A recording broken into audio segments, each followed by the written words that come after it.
All right, how's it going, everyone? How's it going? How's it going? How's it going? How's it going? All right, it is a wonderful Thursday. It has been very eventful this week. Sorry, I'm getting off of the initial just like high because I just had to fight a roach in my bathroom. It was very scary. I was having a really rough time with it. And I was just trying to find it because it kept on just like hiding around. It was freaking me out quite a bit, but I finally found it. It's I've had way too much experience fighting them. Not in my current place. Mostly in my last apartment. Back when I what's it called? Back when I was living in a really like dingy apartment, like I was constantly having to fight those little guys. It was not the best. Luckily, a lot of the attacks around here are very far and in between. Usually, the big problem is lizards, but that's mostly just because my cat just keeps on trying to torture them. The standard cat stuff. It's really gross when you're just kind of like zonked out in like the late evening and you see like your cat like just holding the entirety of like Jurassic Park in her mouth. That's not the best. But yeah, I was playing a lot of Final Fantasy 16 on my own time, mostly just kind of like I guess experiencing it for myself a bit. Maybe if it ever comes on Steam, I might grab it up again just to double dip. But it's gotten me really wanting to play another Final Fantasy, or at least like streaming one. I know this Sunday I opened up a bit of a, I guess, gap because I just finished the World Tour mode for Street Fighter. And if I'm going to be playing a lot of it, I'm probably going to be doing it more towards weekdays when like I don't have as much like I guess much time to really dip into it as much. Or I'm not like having to like spend from like let's say like 3 hours trying to just go online versus just popping in for like an hour or two and then just having some fun with it. I know I'm probably going to do an impromptu on maybe Tuesday for Rashid, but aside from that, I'm planning on Sunday at least a Final Fantasy.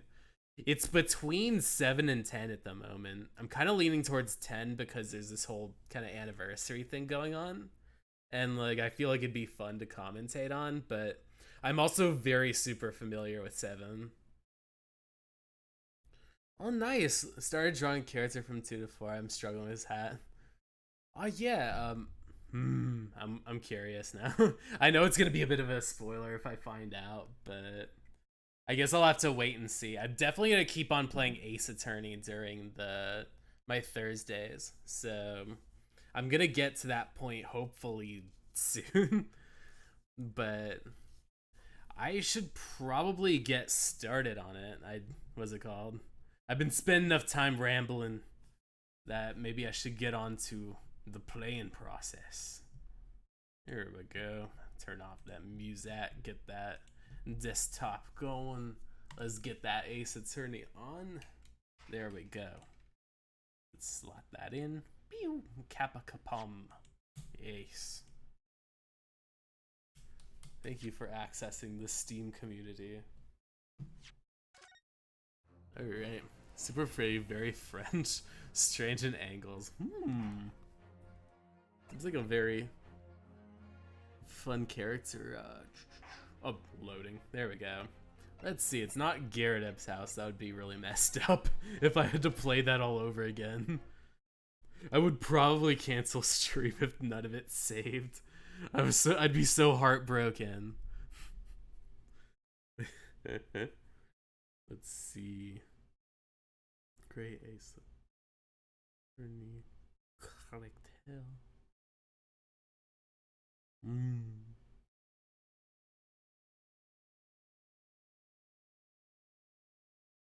Let's see. Alright, so previously, let's see. I've to see Miss Gerda, but unhappy to see Joan. It's a very unhappy occasion. Because I feel like this time around there's going to be a lot of Joan. Or at least this is going to kind of be her moment just because she's like I guess getting, I guess a lot of her like, I guess abuse is kept in suspicion, like the idea that the book has burn marks from the abuse. So let's see. We're trying to free up this dude. This is the infamous Joan. This is the infamous John. I guess both of their like kind of like spats wound up arising suspicion in what's it called? The stabbing case of this lady. And what's it called? Here's our two witnesses, the most beautiful couple. Oh, I feel like I was doing clips and I really endeared to Patricia.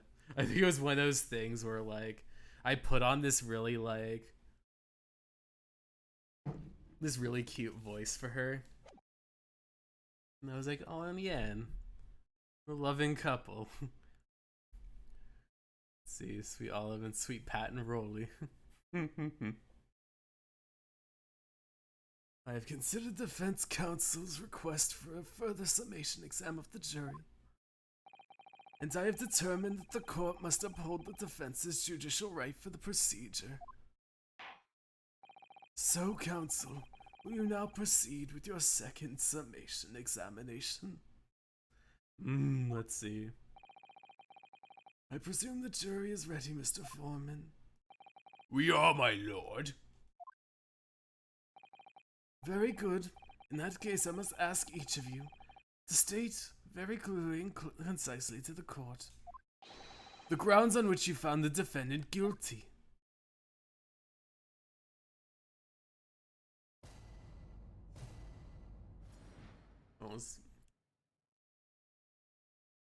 Let's get that water in.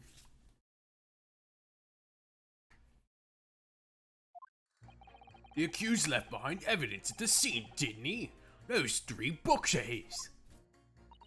If there was some novel alternative explanation about how victims were stabbed, I might reconsider. Even if the woman was throwing books, it can't be related to the crime if the window was closed, can it? Dearie me, it was only a little book, hardly life-threatening, even with direct hit. Look, I just want to get this over with. If you don't bring home some pay tonight, I'll be in a tiny bit of hurry. Come to think of it, we had a fire in the home a while ago. It gave me the sneezes. Let's see. Yes, there are more tangible arguments from the members this time around. With one notable exception, of course. Turn Joan to put all my favorite convict characters' sentences onto her, just execute, so all my favorites can go free from jail. Be like, the sins of this one lady are more than enough to make all of the guilty people an ace attorney seem innocent.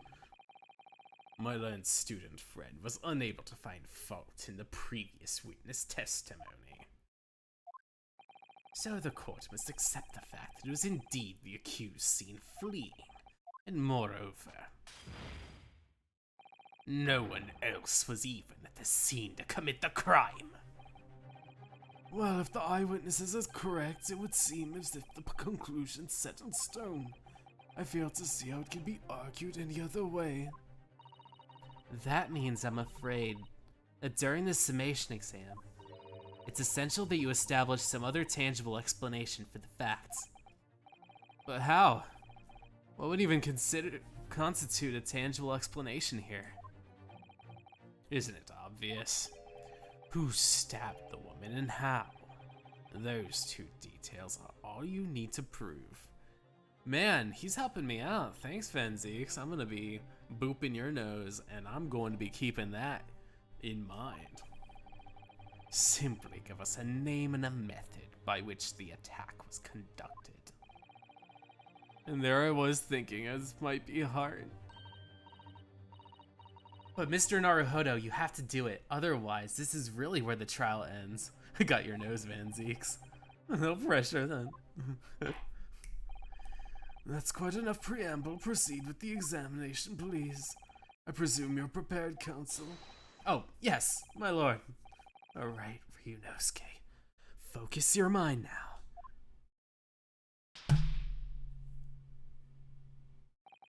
clearly, the key to this summation exam is going to be this lady. We have a book that disappeared in Mrs. Garrett's house the evening of the incident, and the fourth book found in the victim's hand. There must be a way to link the two. Yes, that's what I have to find. Using every technique I've learned in my short career so far. Whatever it takes. Don't forget to keep your eye on Miss Garrett and how she reacts, even to the things that other people say. Spicy. We could see the couple from the distance. Accused left behind.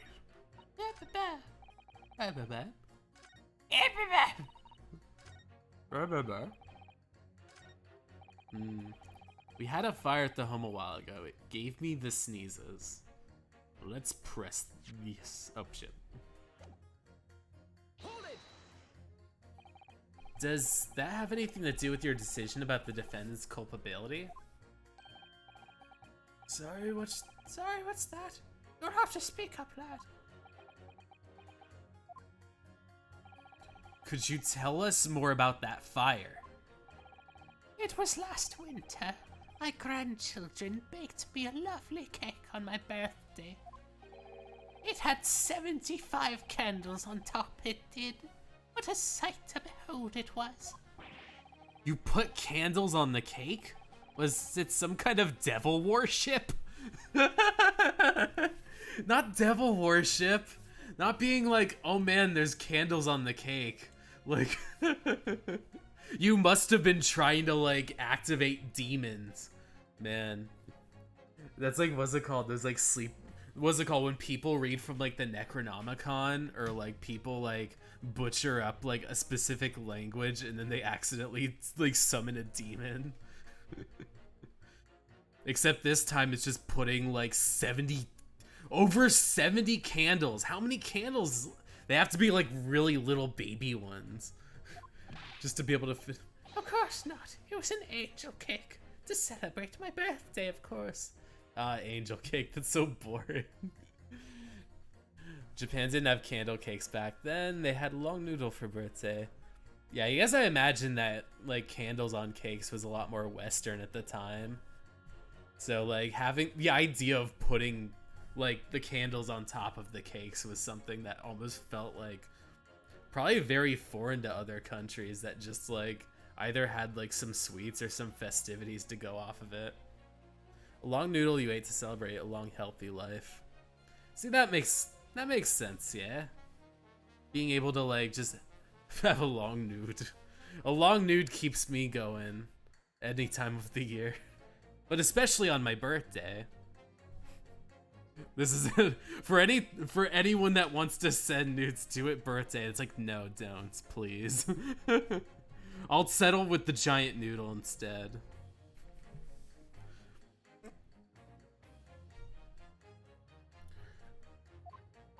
It seems that the common custom in Great Britain, Mr. Naruhodo. Anyways, I busted out the puff to blow them out. Only I must have blown wrong somehow. The flames didn't go out, but the candles went flying all over the room. The furniture caught, and everything went up. The whole place filled with smoke. Definitely sounds like devil worship to me. And by the sneezes, I presume you mean a cold. But did you catch a cold from the fire? What a fiasco it was. The grandchildren, bless them, threw water over me as they tried to put out the flames. Then, because the whole room had filled up with smoke, of course. The long noodle was Chinese. What's it called? I wasn't like gonna try to grill you on it.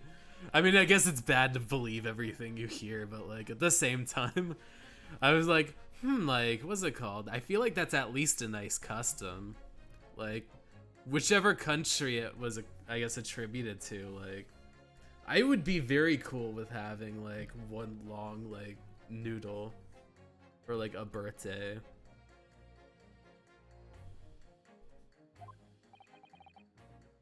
The windows? Biting air rushed over me like a devil dancing in the wind, it did. got a terrible cold from it. It put me in the hospital for a while. I won't forget my birthday in a hurry. I knew it. It was devil worship all along. Man, he's really... But something about that old man story is playing in my mind for some reason. Ryunosuke is like adamant that it was devil worship. Let's see. Who could have attacked that young woman in the streets?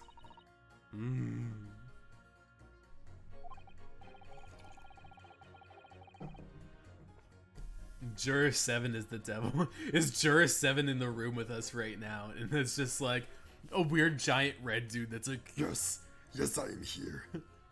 I am right behind the lady named Joan.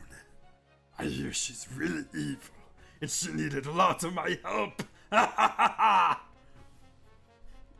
But once again, the jurors' statements are full of personal prejudice. There are a lot of prejudiced people in this jury. You could say that again, Ryunosuke. Japanese people didn't celebrate birthdays until the 50s. This explains why Ryu's so confused. Yeah, I would imagine, I guess, with how many, like...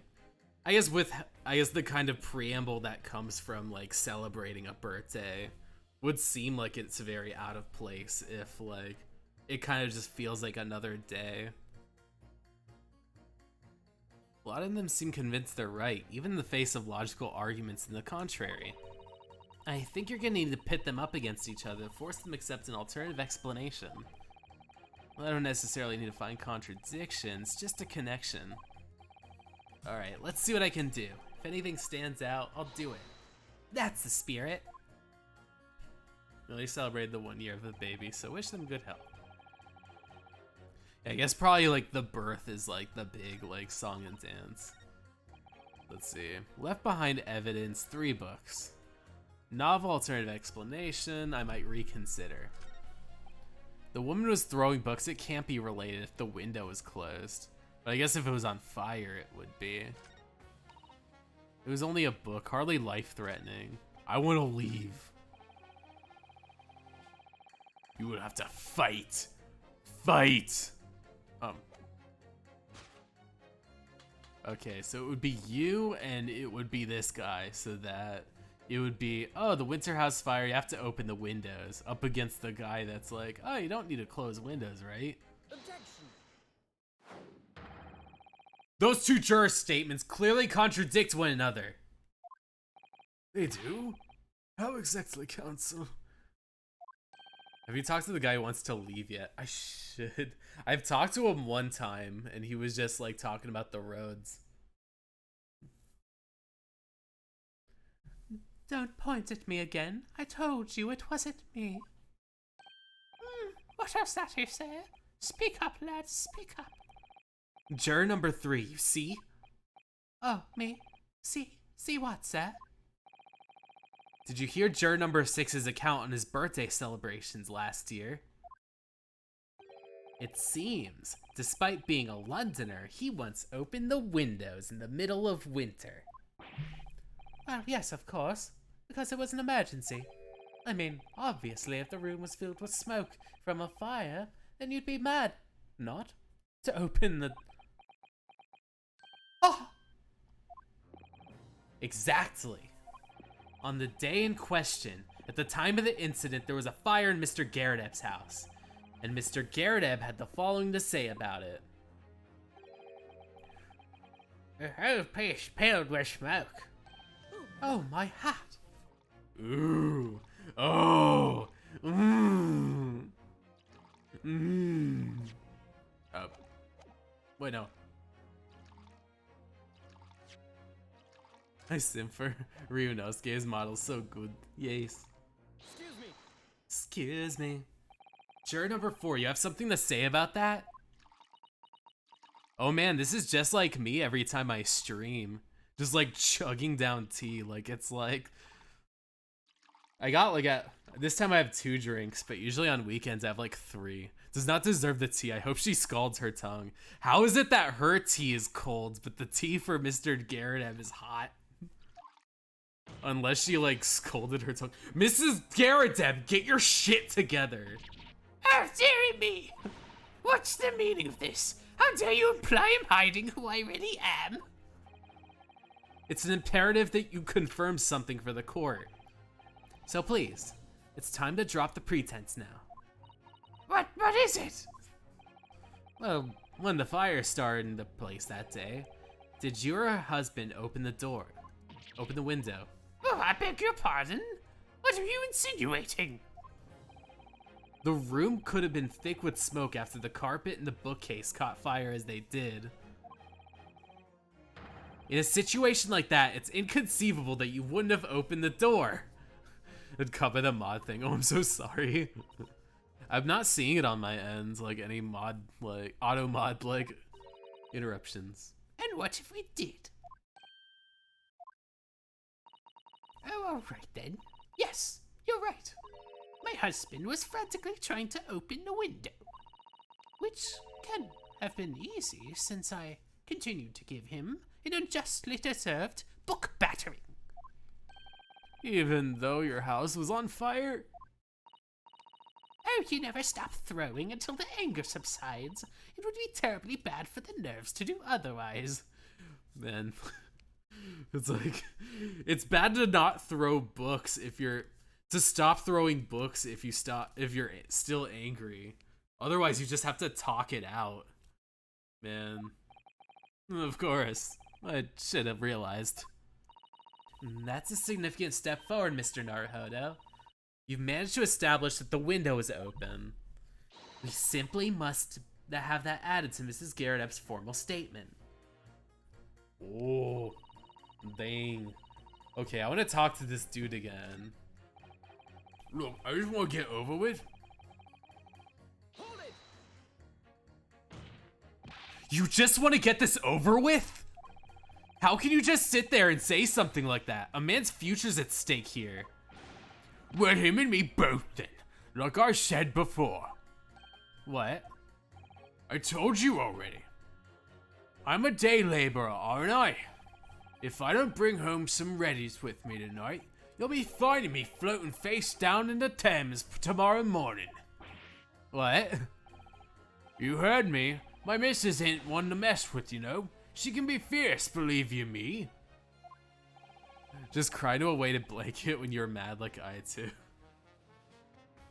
It would just be like for me, it's just like getting mad at a video game until I'm at like the verge of tears and then just like feeling deflated at the end. It was like, Another shining example of marital bliss then. Everyone has domestic issues in this case.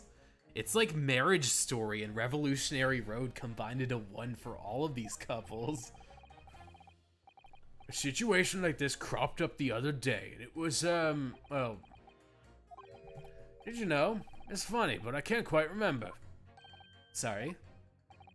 It was too frightening, that's the thing. Must have blocked it out. Helpful. I wonder if Miss Speed will ever be dragged into Thames by his scarf. Thames? I think it's like the Thames. The River Thames. Man. I feel like juror number 5 is dealing with this a lot worse than John Garrideb. Where he was at least like, come on woman, cut that out, stop throwing shit at me. Well, like juror number 5's like, I can't talk about this. It hurts too much. And I'm like, that actually seems really depressing. In comparison. So it's like a nervous laughter. I do nervous laughter all the time. I'm sorry. I wonder if Mr. Beat will ever be dragged into Thames by the scarf. Don't even go there, Miss Usato. That's really dark, Miss Usato. There must be some way to jog his memory about this. Juror number 5's wife tries to poison him in one. Oh no! No, what? Oh. I guess the window is open. I clean forgot, but it was true. The 4th book found at the scene of the crime shows a very obvious sign of fire damage. And the title of the book is The Lion's Pride.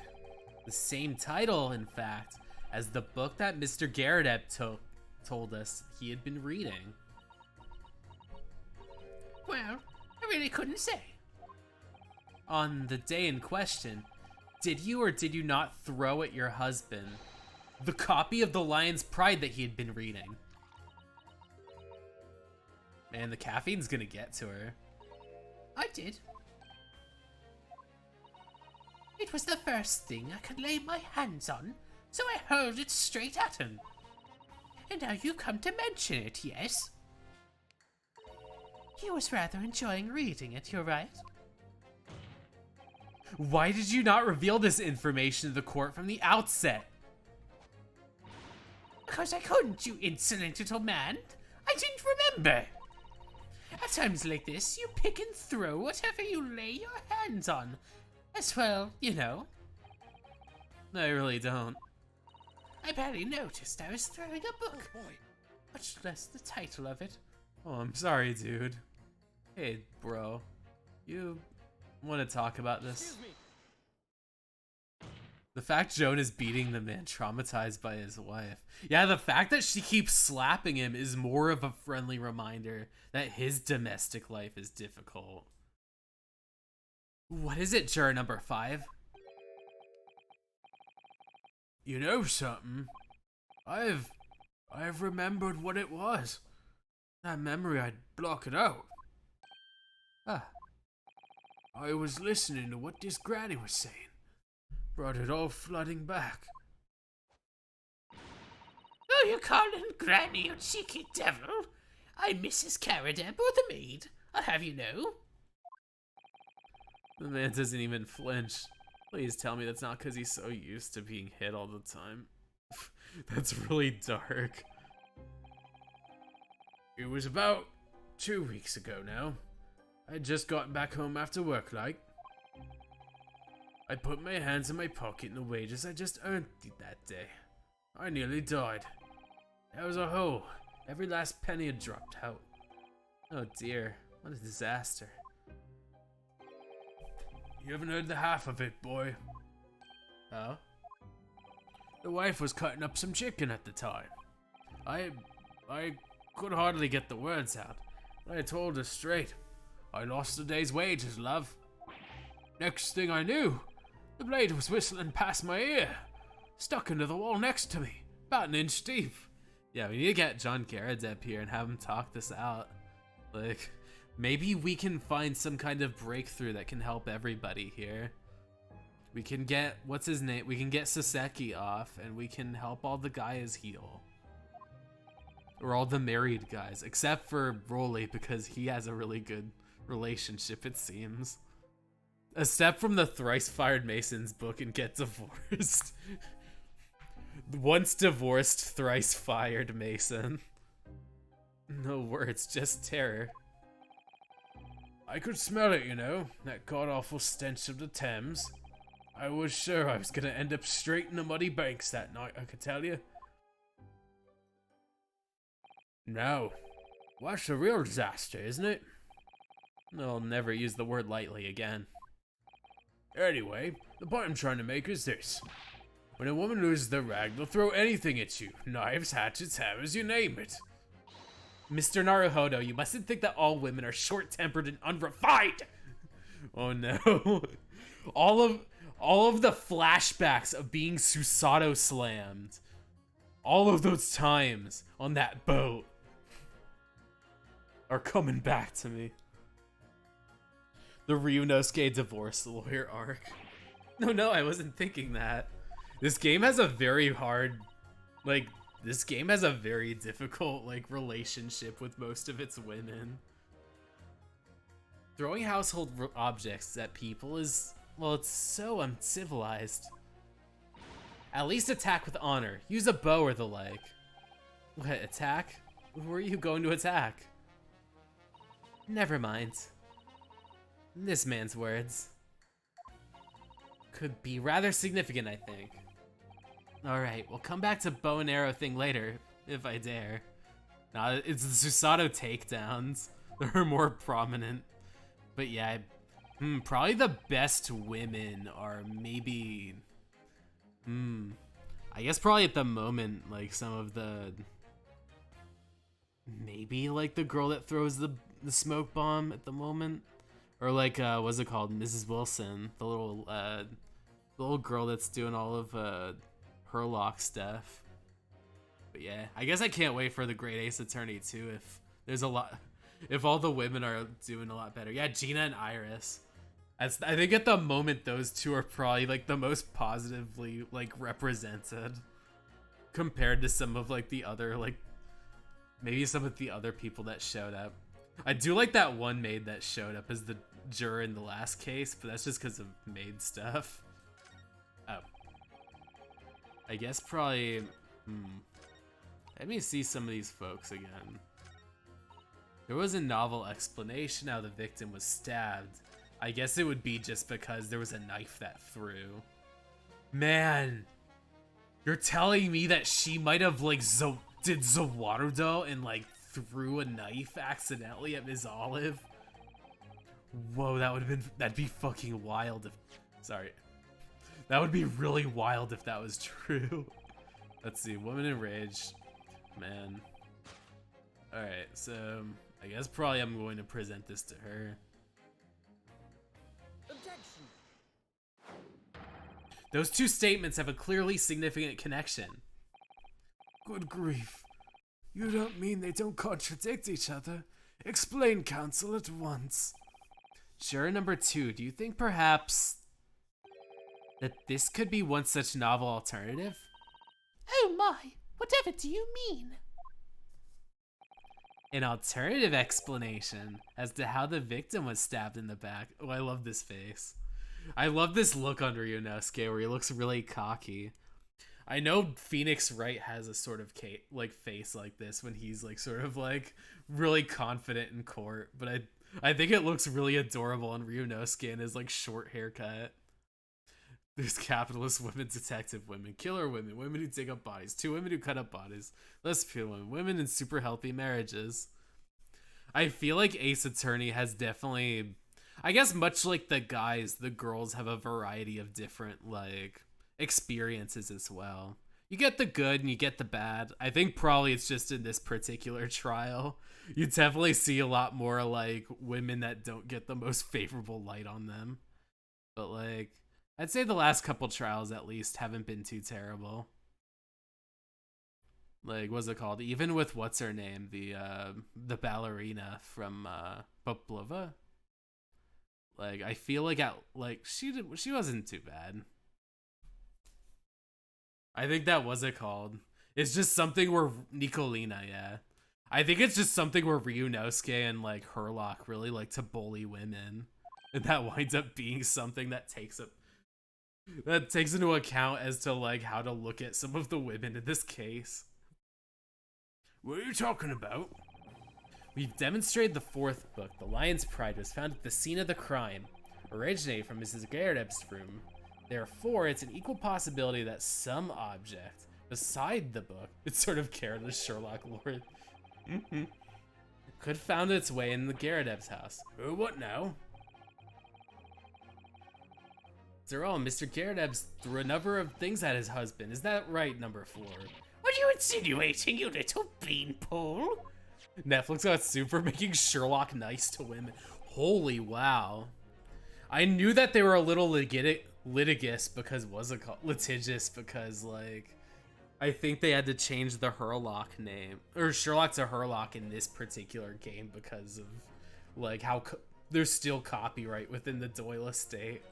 But I didn't realize that, what's it called? The one, I think it was, like, something Holmes, I think? Like, that Netflix one where, the guy that was, Henry Cavill, he played Sherlock. I imagine, Enola Holmes, yes. Henry Cavill, he played Sherlock in that one. I imagine maybe that might have gotten them on thin ice. I'm thinking that the true origins of this book, perhaps she had a feeling this might have been what happened. Now you listen here. As a 4-minute jury, I demand a straight answer. You give this yarn about some object making its way, but what? What is it? I'm really taking a big gamble here. That was a bold accusation to make, but I haven't had any real evidence to back it up. I'm just faking it till I make it, brother. Let's see. Alright, Mr. Foreman, I'll try to explain the defense's theory. The other object would definitely be... Oh, there's a knife. This would be the thing that gets thrown. I should probably examine this beforehand. Just so I can have my full conversation. Making Sherlock is like dogs is copyright. I did research on Sherlock copyright. I want to make a Sherlock story. Oh, nice. That's really neat. Making Sherlock like dogs. Well, I guess kind of like, what's his name? Sherlock Hound. I think that was like a, wasn't that like something that like Miyazaki had done in like the 70s? Or he did like artwork for Sherlock Hounds. Italian, Japanese, yeah. 1984, nice. Juror number 4 is Mrs. Garadeb. What now? I must apologize in advance for this, but I need you to confirm something else in the court. This knife. Have you ever seen this knife before? Ah! Good Lord, Counsel, what the fuck are you doing? That's the weapon that was lodged in the victim's back, motherfucker. Motherfucker. I pronounced that like in the Yakuza, like, arrogant motherfucker. My lord, remember that when the victim was attacked, Mr. and Mrs. Garadeb were in the throes of an argument. Mrs. Garadeb was hurling anything she could at the husband, who had been backed up against a window that had been opened to clear the smoke, through which a book was sailed flailing at the victim scene. You can't believe that! The book was found in the victim's grasp. Are you saying it flew at the book and across the street to land neatly in her hand? Even the missus ain't got a name like that. Yes, I admit there's many details we don't understand, but that's the point. It's precisely why. We must not allow this trial to end, not right now. Oh my! Ah! Mrs. Garadeb, your answer, please. Have you seen this knife before or not? Ah! Oh no, that's confession thud. That's a confession squeal. My lord. I wish to change my decision. I'm a woman of my word after all. Thank you, madam. Yes, I agree. I certainly didn't see this coming, but I just don't think it would be right for this trial to come to an end with so many unanswered questions. Mr. Foreman. I'd have to agree. Not that I think the granny did it, mind. Yes, you know what? I'm not quite happy about this at the moment either. All together now, ladies and gents. Man, that old man was like, fuck no, I am keeping it guilty. We did it. Oh, congratulations, Mrs. Naruhodo, Mr. Naruhodo. So as a result, the members of the jury leanings have changed. The jurors are called guilt against 4, calling innocent. Accordingly, the opponent opinion is now divided. This trial will continue. The old man has Alzheimer's. Like, is that like real? Like he really is suffering from it? Or is it just something where age is starting to kind of get to him? Now then, Lord Van Zeeks, how does your prosecute? Oh, I was being silly. I see. How does the prosecution wish to proceed?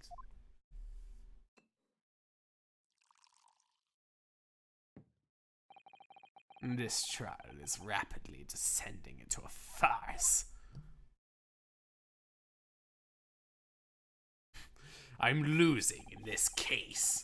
I am doing really bad, and now I think it's all bullshit. Like cork to wine, the first few sips are bitter enough. And now I have to deal with the entire bottle! But what follows is so repugnant, it's good for nothing save the gutter. Oh man, this guy drinks really bad wine. I guess that's why he can throw away so many bottles, because he's like throwing away like barefoot. Or like the really cheap stuff. If I may, Lord Van Zeeks, I think you're pretty cool. The defense has just put forward a credible argument explaining what happened.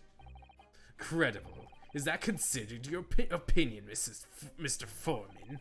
The defense's argument's a joke, for which I barely know how to respond. But let me start by insisting that you must be all familiarized better with the relative positions of those placed being discussed. What do you mean by that? What's his angle this time? It should already be more than apparent that between the crime scene and Garrett's household runs a rather wide street, Briar Road. Which means the distance from the Garrett's house to the scene is, yes, 15 yards. Let me see, 15 yards. It's around 14 meters. For 14 meters? Oh, that's a lot farther than I imagined. And, as you ladies and gents rightfully noted, the fourth book is in the victim's clutches. In other words, the smoldering book, once unheld, the lady of the house traveled some 15 yards to land on the opposite side of the road, neatly between the fingers and thumbs. Is that your final conclusion, my learned and deluded friend? And did the jackknife follow near identical trajectory to plunge in the middle of the victim's back? This fantasy is so much stretching the notion of having a bad day for the victim, I think. Even those pathetic serialized detective stories have more believable plots. There's nothing I can say to that. I think Herlock's stories are pretty dumb too. That prosecutor loves the sound of his own voice. He sure loves jerking off to his own voice. I think the Herlock stories are perfect.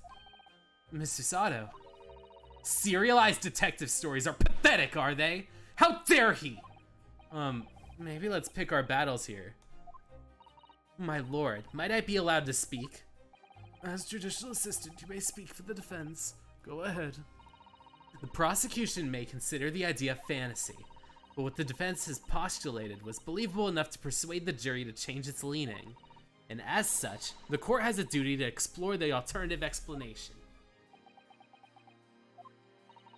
To that end, juror number 4, Mrs. Joan Garrideb, must be called to testify and submit a cross-examination. Saints alive! A cross-examination of the juror? You'd be dry sometimes. Always funny and weird. Canonically does not know the earth revolves around the sun.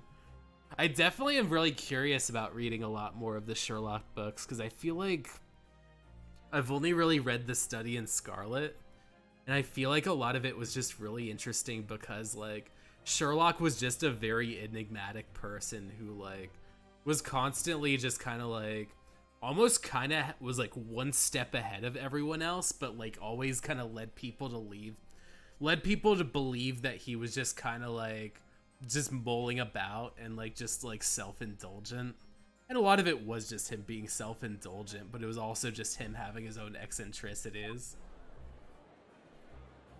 He's a very fascinating character. He does the drugs in that one. I'll have to give Sign of 4 a shot. This is highly irregular. It's unprecedented for the member of the jury to be summoned. Another cheap and unnecessary. Lord Van Zeeks. There are already witnesses in the stand whose testimony may further cross-examine, if my learned friend's farcical theory has any truth to it. Where Watson gets bitches. It might not be the... And both the burning book and the jackknife must have been thrown before the couple's eyes. and we must assume they would be able to testify accordingly. Oh man, they're getting their fists going. I am somewhat familiar with like the weird like BBC reboot, but I know that's far from like, at least like a little way further from like the actual stories, just because Mafe is pretty nutty. Ooh, I need to get my voice on.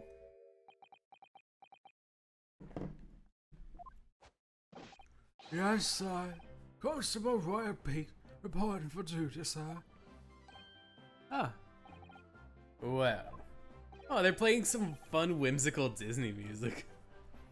Good morning, officer. Sorry for dozing off until now, sir. I haven't slept a month on the account of a villain who's appeared on my beat, sir. Well, he's so baby, he's 25-year-old man. Well, he's baby.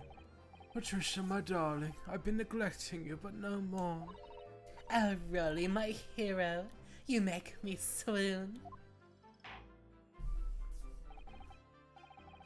It was not correctly hidden. He is baby. Very well, I hereby reject the defense's request. Oh. And order the witnesses to stand to testify again. State forthright before the court any details. Yes, sir.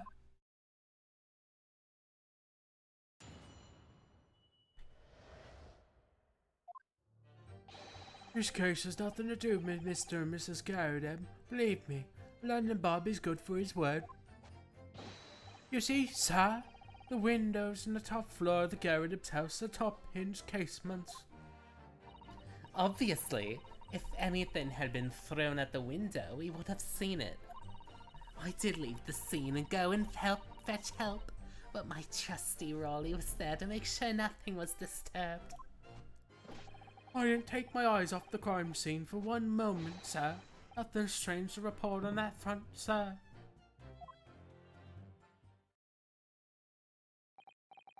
Well, this is startling. Top-hinged casement windows. That detail was not in the police report, Constable. Ah, yes, sir. Sorry about that. I must have been a little drowsy. You cannot excuse your sins with drowsiness every time, Constable. No, sir. Sorry, but... what exactly is a top-hinged casement window? And you cannot excuse your ignorance with such trite remarks, my learned friend. Of course. Sorry. I found it, Mr. Naruhodo. Cast your mind back to the windows in Mr. and Mrs. Garrett's house. Alright, I'll try. Ah, it's a little hinge. So the door windows allow the air to circulate. Oh, it's a little hinge. Got a top hinge basement, swings along the upper edge. I'm glad you've rectified your ignorance. A casement window's the most prominent feature. It is a stay, a metal bar which prevents the window from being opened beyond a certain amount. It prevents it opening. This is all news to me. Absolutely correct, sir. In other words, if a book or knife were to be thrown out through the open window, it would have clattered against the pane and fallen straight to the pavement below. No. You see the problem, then. Good. Your education in windows is complete. There is never any possibility that either the book or the knife traveling 15 yards down the road. That is, unless the window pane had been shattered, something we've discounted already. But that can't be. Did you see that, Rolly? The young Japanese man just collapsed in agony. Oh yes, my darling, I saw it. I saw how he crumbled before me. Oh, Rolly, you're so strong. How's this happening? I haven't even started the cross-examination yet. And already my argument's been destroyed. Counsel, if you could drag your ass upright again, the court awaits your cross-examination. My lord. Oh, good. Another desperate situation. Well, he's built like a chihuahua. He is very, like, wispy and thin, but, like... has, like, a little... He has a chubby face, but a very thin disposition. Nothing to do. But the books, they fell. How can you say that for certain? A very good question, sir. And the answer is this. It's the noble founding principles of the force as written by all the policemen are sworn to. He's shown us that before, didn't he? Did he? I can't say I remember. To patrol the streets of London and uphold the police of the common man is what the job's all about. And it's why I can stand here beside my long-suffering wife and tell you a Bobby's good for his word. While rubbing my tired eyes admittedly, sir. Oh, Rolly, you're so manly. Of course I am, my darling Patricia. My teacup chihuahua build is perfect for you. Oh, Pat. Oh, Rolly. No, none of this is what I meant. I meant, how can you say for certain that this case has nothing to do with Mr. and Mrs. Garadeb? Ah, you see, sir. You should have said so early, sir. Yes, well, so could you answer the question? Well, what a waste of time then. Oh, thanks. I'm so happy I was able to capture Pat. Oh, I'm really happy. Absolutely, sir. I will answer it to the fullest of my abilities, sir. There's a surprising reason why Mr. and Mrs. Garadeb's domestic dispute can be related to the case. But before I get into that, sir, just one thing. Yes. I'd very much like for you and all the countrymen to understand the great British institution of the Scotland Yard. So hopefully it'll take us back to the London Barbies and now we uphold our guiding principles. I wasn't planning on going back just yet. I'd only just arrived here. So at the end, sir, I'll be happy to hand you my warrant card of your perusal. So I must warn you, you won't be able to get through it without shedding a few tears. Thank you. I'll try. Constable Beats' warrant card has been entered into the courtroom. Do you have a Discord? I do have one. I need to share it at some point, but I think at the moment I just have, like, I don't think I have a channel set up. I just have the account, but I need to set up a channel. I need to create my own with me and my friends. Wait, me and my friends are, I'll ask Amana about it later to be able to help me set it up. I know she has a better grasp of being able to handle one. So I'm like, what are some things I should take into consideration? I guess as far as like what things to add to the channels and such. But I do have an account, so I'm definitely going to get one set up soon. Top hinge casements. Let's see. This case has nothing to do with the Garadebs. The windows on the top floor are top hinged. Let's see. Let's press this. By which you mean they don't open fully, is that correct? Yes, sir. They're just there to allow a bit of air through the house, you see. So they're restricted as to how much they open. And therefore anything thrown out the window from inside the room would simply strike the pane and fall to the street directly below. For clarity, allow me to mark the map. Here is the location where the objects would have fallen. Yes, directly opposite the scene of the crime, on the other side of the rather wide road. Would have been so hard for someone to mention this top hinged casement thing before. Well, I have another question for you, Constable. And what would that be, sir? How would you even know? Why would you have any idea what sort of windows they have furnished with? Well, son, it's very simple. You see, I helped with the investigation yesterday. Oh, is she really happy about the? Let's see. Excuse me. Oh, no. Excuse me.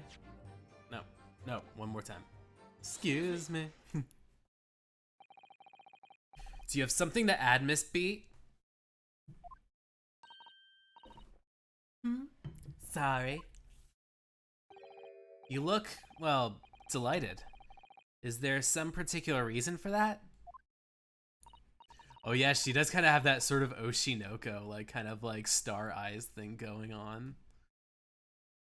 Where like, it's like kind of like illuminating.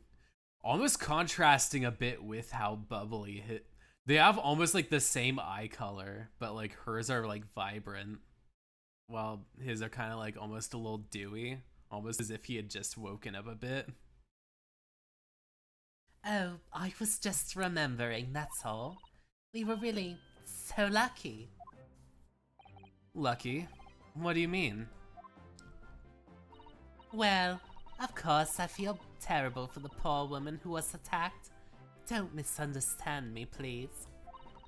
But we were just so lucky it didn't happen on Rolly's beat. It was so close, you see. Oh, I hadn't realized it. Oh yes, that street, Briar Road. That's the boundary between Rolly's beat and the next one. Isn't that right, my love?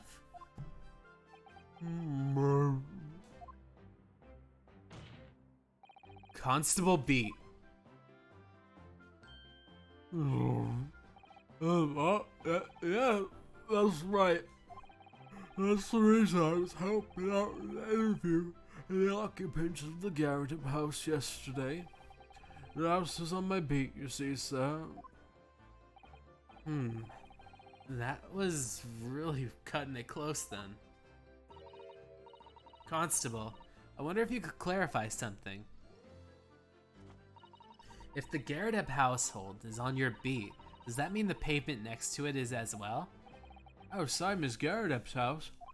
Yes, ma'am, the pavement on the side of the road is part of my beat. I see. I was unaware of that. Just think, if the woman had been attacked just on the other side of Briar Road, we would have never been able to go to that meal to celebrate our wedding anniversary. But that's the life of a Barbie after all. Extraordinary people are Barbies. Dan, Nikki, them Barbies. Tirelessly working for the benefit of all Londoners. What do you know? Do you know what I think? I think it was the good Lord's way of rewarding my Rolly for all his hard work. Don't you think so, my darling? That must be it, Pat, my love. It must be. I think perhaps we should make sure we have information officially on record. Leave it to me, Mr. Naruhodo. I'll take care of that immediately. Alright. Beats beat. And now it's my turn, I think. Let's see. Green. If anyone had been a throne, we would have seen it. I did leave the scene to go fetch help, but my Rolly was there to make sure nothing was disturbed. I did take my eye off the crime scene. Let's press this a bit. Hold it! Nothing to report.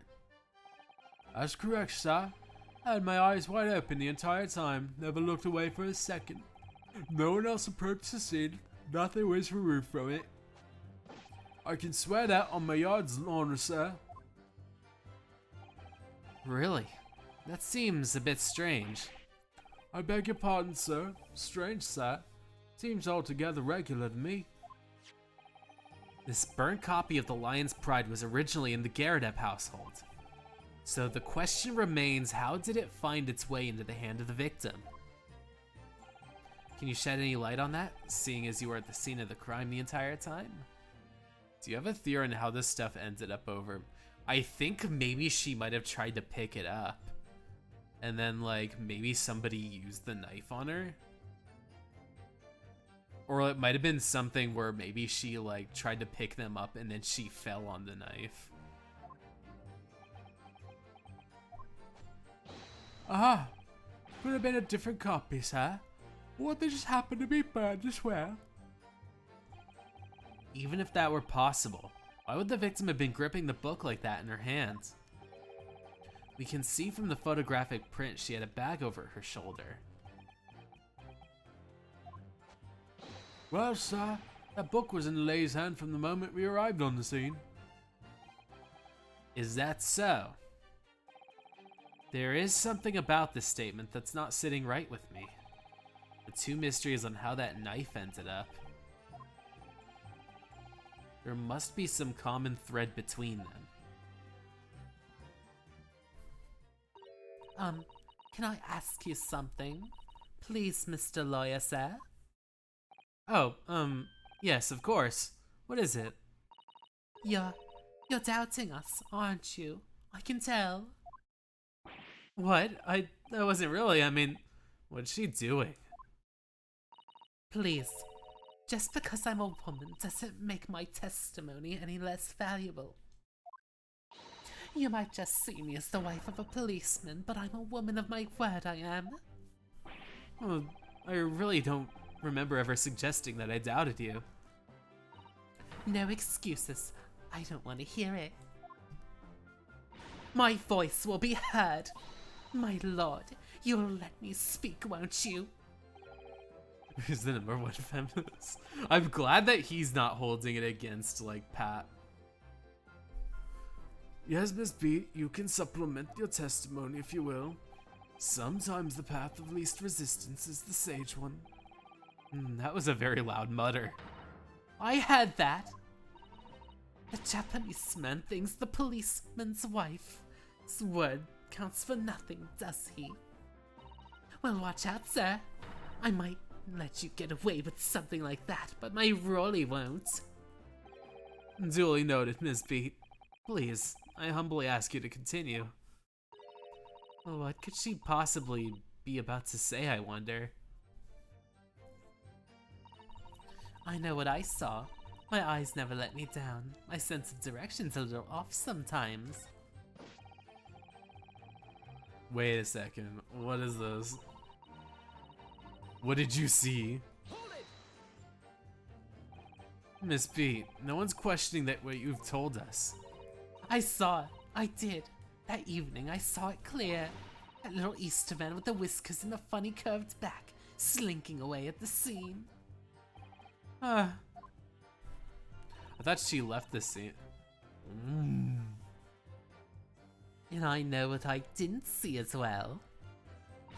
I didn't see any flaming books or knives flying around the sky. All very clear. You also mentioned something about having a poor sense of direction. Oh, yes. Well, that's a little embarrassing, really. I'm always ending up in the wrong place when I've made arrangements to meet Raleigh. He even gets so cross. Oh, well, we've all made mistakes like that from time to time, I'm sure. I got the wrong church on the day of our wedding, I remember. It caused a terrible kerfuffle. I very nearly got married to someone I had never even met before. That would most certainly not do, madam. Anyway, continue with your testimony, please, Constable. Yes, sir.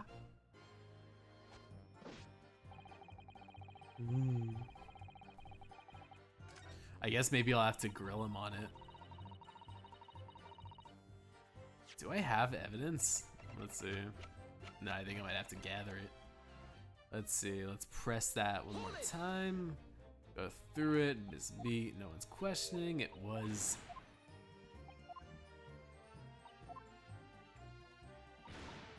No flaming books.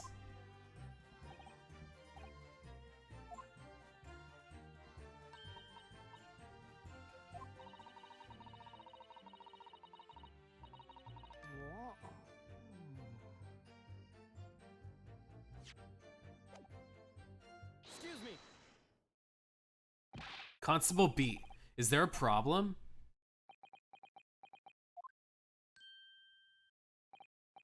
No, sir. No, sir. Did your wife's remark just now bring something to mind, perhaps? Well, in a way, sir, yes, sir. I was just remembering the same thing happened that evening is all. You mean Miss Beat lost her way? On the night of the incident? Well, you see, I sent her off to find the police box in the next beat over from mine, but she'd gone a fair bit longer than what I was expecting. I thought she'd be back inside 10 minutes, but my darling was gone a good 15. Oh, Rolly, you're such a tease. But the reason I was so long was because the bouquet, silly. The bouquet? Sorry, what bouquet are you talking about? It was a present from our wedding anniversary. Rolly's so romantic. He saved up for it when the farthings and pennies he found in the gutter while doing his rounds. Yes, how romantic. I'd forgotten all about it until just now. Had you, my darling? Oh, yes. That was just between us. Don't talk about it to anyone else, darling. You have to promise. Really? Oh. What was that about? Constable Beat looked very obviously troubled during the exchange. I'm afraid I can't offer any useful insight, Mr. Naruhodo. But I'm quite sure of one thing. We have to ask Miss Beat about the bouquet. Yes. Miss Beat, this bouquet you just mentioned, I'd like you to add details about it with your testimony, please. Oh, really? I'd love to.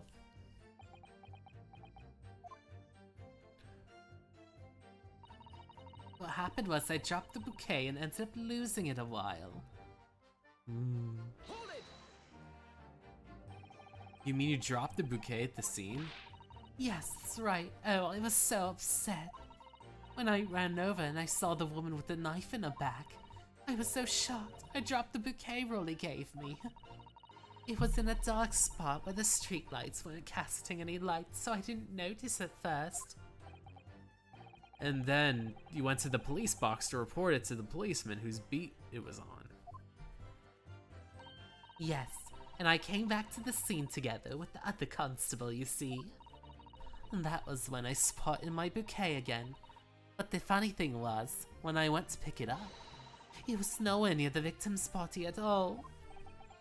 In that case, you need reminding, Miss Beat. The victim is not deceased. I was all flustered for the moment before I heard a voice calling me the other side over the road. Your husband, presumably. And that's right. Silly me. I'd gone to the wrong side of the street. Although, I'm going to blame the bouquet this time. I can't imagine how it got there, I really can't. So the bouquet somehow moved from one side of the Briar Road to the opposite. Curious indeed. Isn't it? But the worst of it is, I forgot to bring the bouquet up again when we left the scene. That beautiful rose Wally bought me. In that change in the gutter he spent so long collecting. By bouquet, do you perhaps mean this sorry solitary rose? Ah. Yes, that's it. That's the bouquet Rolly bought for me on my anniversary, with old bits of change he found in the gutter. Maybe just call it a rose. Tell us, Lord Van Zeeks, where did you come by the flower? According to the report by the police officer in charge of the crime scene investigation, it was found on the edge of the pavement in front of the Garadev household. In front of the Garadev's house? Although it wasn't noticed until this morning, as I lay where the street lamps cast no light. How's the trial be going? Oh, it's going good. We were able to clear, what's it called? We were able to get the jury to not declare guilty So now we end up having this whole thing where we're grilling the couple again. And now we've found out that there is a situation where I think there's something where we're trying to figure out how the victim was able to grab any of the burning books. Or how the knife got in her back. Ah, thank you, sir. Thank you. Could I have it back now, please? No, I think for good measure, this rose should be added to the court record as evidence. The anniversary bouquet has been entered in. A present from for Patricia Beat from her husband, Rolly. The shock of seeing the stab victim caused Miss Beats drop the rose where she stood. But it's a symbol of our love. I want it back after the trial. You hear me? I want it back. Good grief. Rest assured I shall do my very best not to forget Miss Beat. The guy next to her is so much. Yeah, that is her husband. He is a police officer who's constantly like sleepy because he just keeps on like. During the trial, he winds up like, I guess, revealing that being a police officer has made him really sleepy most of the time. So like he's just kind of like almost like sleepwalking through most of the trial while his like wife is like just like really gushy about him. Nothing strange to report on it. 1, 2, 3, 4, 5. I guess I'll present the bouquet. Yeah, he's on auto sleep at the moment. Canonically never slept for a month. Yeah, so he's very sleep deprived. I guess I gotta show him the rose. You claim, Constable Beat, there's nothing to report in the 15 or so minutes you were guarding the scene. But that cannot be. What? What do you mean to say? In your testimony just now, Miss Beat, you explained to the court that when you arrived back to the scene of the crime with the policeman assigned to that beat, the bouquet you had dropped at the victim's side was no longer anywhere nearby. Yes, on the opposite side of Briar Road where the victim was attacked. But considering the size of that meager bouquet, if a single sorry bloom can be so described, no doubt it was blown in the wind across the street back into the gutter where it belongs. Meager? But if that were the case, why did Constable Beat not testify to that fact? No one else approached the scene, and nothing was removed from it. Constable Beat swore to that on Scotland Yard's honor. But that bouquet belonged to me.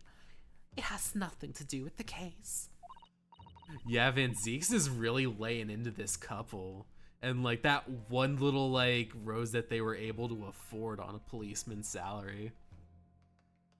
That's why Rolly didn't mention it, I'm sure. No, because sadly, it's not only your bouquet we're talking about here. More than one thing in this case is mysteriously the wrong way around. What are you talking about? Think about it. Beside Miss Beat's bouquet, there's Mr. Garrett's book. Mr. Garrett's copy of Lion's Pride, which was thrown out the window by his wife, would have been struck by the pane of the casement landing here on the west side of the street. And yet, it was actually found here on the opposite side of the road in the victim's hand. Meanwhile, according to the testimony we heard, Miss Beat's bouquet should have been dropped here at the scene of the crime on the east side of the street. Assaulted his university boyfriend went to Germany and now he's bitchless. The juror is actually a character you'll meet in 2-3. I'll have to check it out. Maybe it will humanize Van Zeeks, knowing that like he had like somebody that he was really looking forward to being with that left him. In fact, Van Zeeks is bitchless. I am not bitchless. Mine is just run away. He abandoned me. And now I'm taking it out on everyone else, especially the new anyone that's foreign. It was actually found here on the opposite side of the road in front of Mr. and Mrs. Garrett's house. I feel other part of the story may be that, but I don't know. There's no logical explanation unless somebody else deliberately moved them.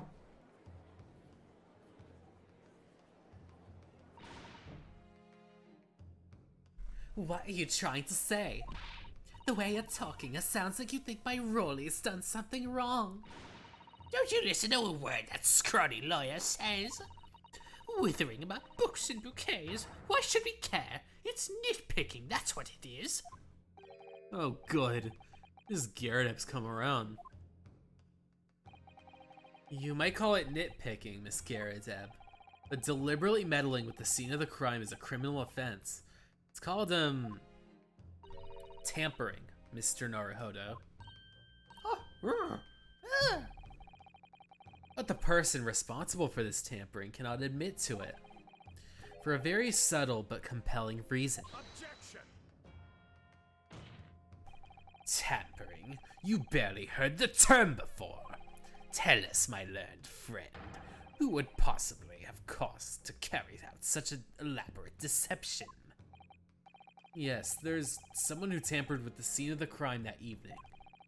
All the evidence and all the testimony points to that one particular person.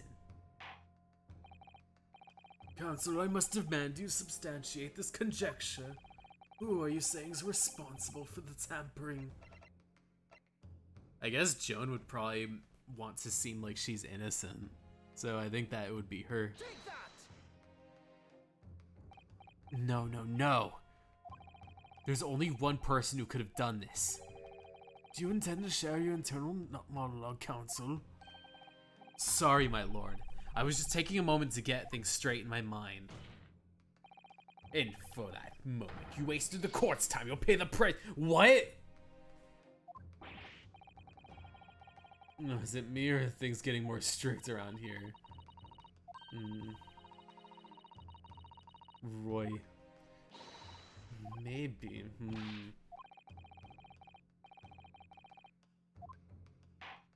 Present.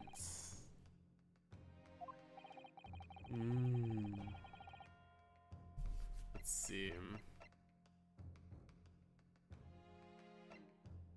I feel like maybe it might be John.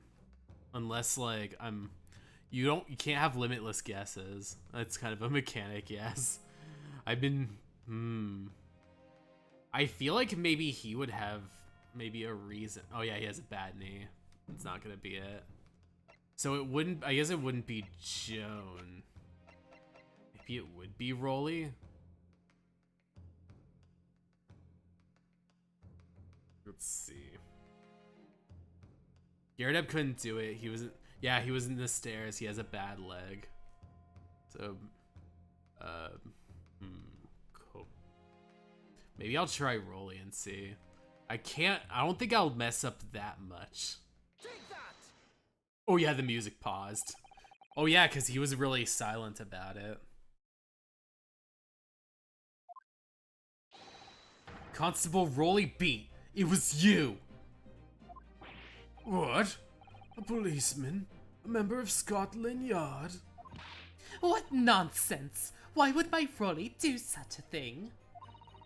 There's no one straighter than my husband. Nobody works more tirelessly for the people of London. He looks at me with fond eyes. Of course he's straight. Miss B, you said that in your testimony that your husband asked you to go near the police officer. No kid, Roy. Your testimony asked you to go near a police officer to fetch. More likely you would think, Judge. 15 minutes you were absent from the court. You're making it up. It's all nonsense. It's all lies. What about that Japanese man with the whiskers? I bet it was him. He did it. Objection! If that was true, Constable Beat would have seen him do it. Built like built like a twig, but straight as a board. Forgive me for pointing it out, but when you dropped your bouquet, Miss B, it was after the defendant had fled the scene. Well. First, you make accusations about the landlord and his wife, and now you incriminate a police officer as well. But your accusations lack one important thing. You claim the crime scene was tampered with, but there is only one reason anyone would commit such reckless crime: to hide something. That's right, he's right. But my husband and I just happen to be there, that's all. So why would we have anything to hide? It doesn't make sense. You've offered no motive for this alleged tampering. But until you do, your accusations are nothing but empty threats. I mean, it just really has no objections to fall deep sleep. I feel like just that it's not to care about the court process. I think it would be something where maybe while he was like drowsy, he would just start like messing around with it. Constable B had a very good reason for wanting to tamper with the scene of the crime. That's the key to this entire affair. Mr. Naruhodo, have you managed to solve the mystery? Counsel, have you made a very serious accusation against a London officer? If you're mistaken, I'm sure need to point out your reputation will be damaged. With that stock thing in mind, what did you say is the tampering?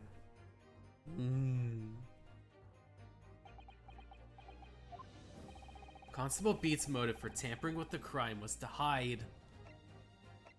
It would be where the victim fell. It would be to make sure that was it called. He wasn't like.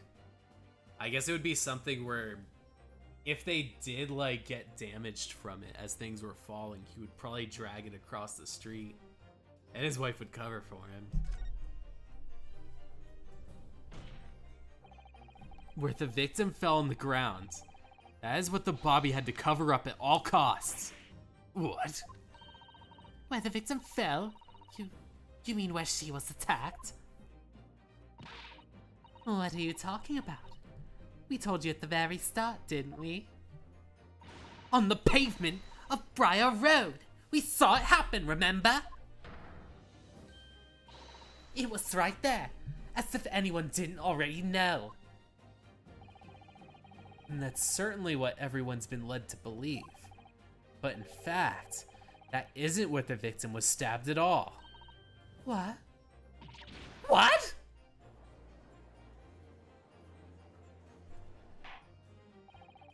I'm beginning to wonder where this tumultuous trial will end, Counsel. If that's your assertion, then this court is dying to know, my Nipponi's friend. Where are you proposing the crime took place? Let's see. I guess it would be around here, yeah. Left side of the streets. Of these streets. But that's... On the opposite side of the road. I don't understand. On the evening in question, Mr. Garredeb's book fell directly down the open window, and your bouquet, Miss Beat, never moved at all. What did move was the scene of the crime itself. Good gracious.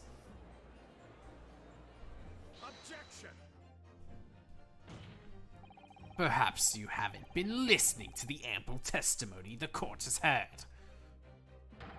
But these witnesses both saw the moment the attack took place. That's right. I saw it with my own eyes. It was 5 o'clock in the evening and already dark. There was a typical London fog on the ground, when you saw the incident unfold and ran to the victim's aid. And that was actually on the west side of Briar Road. No, that's not true. It can't be. Constable Beat then arranged for you to be absent by sending you for help. And during the 15 minutes you were away, he transplanted the crime scene. He moved all the things shown in the print, the victim herself, the 4 books. He moved everything, in fact, to the pavement on the east side of the road. Extraordinary. But the constable overlooked one thing. Yeah, everyone's banging on these desks. They're being beaten up by the boys so hard it will break. Damn it! Damn it! You're wrong. No, you're wrong. What did he overlook? The bouquet, I presume. Exactly. The prosecution told the court just a minute ago about the discovery of the rose bouquet. Lord Van Zeek said it wasn't noticed until the morning, as it lay where the street lamps cast no light. Yes, it couldn't have been seen in the dark, obviously. Which is why it was only the bouquet. Yeah, Van Zeeks kicks the table, he slams the table, he sits with his leg and drinks wine. Not even the desk can escape the abuse in this case. It's like all of the spouses deal with abuse, and then the desk do. Found the original position on the pavement of the west side. And that is the defense's theory of what really happened that evening. How do you respond, Constable Rolly Beat?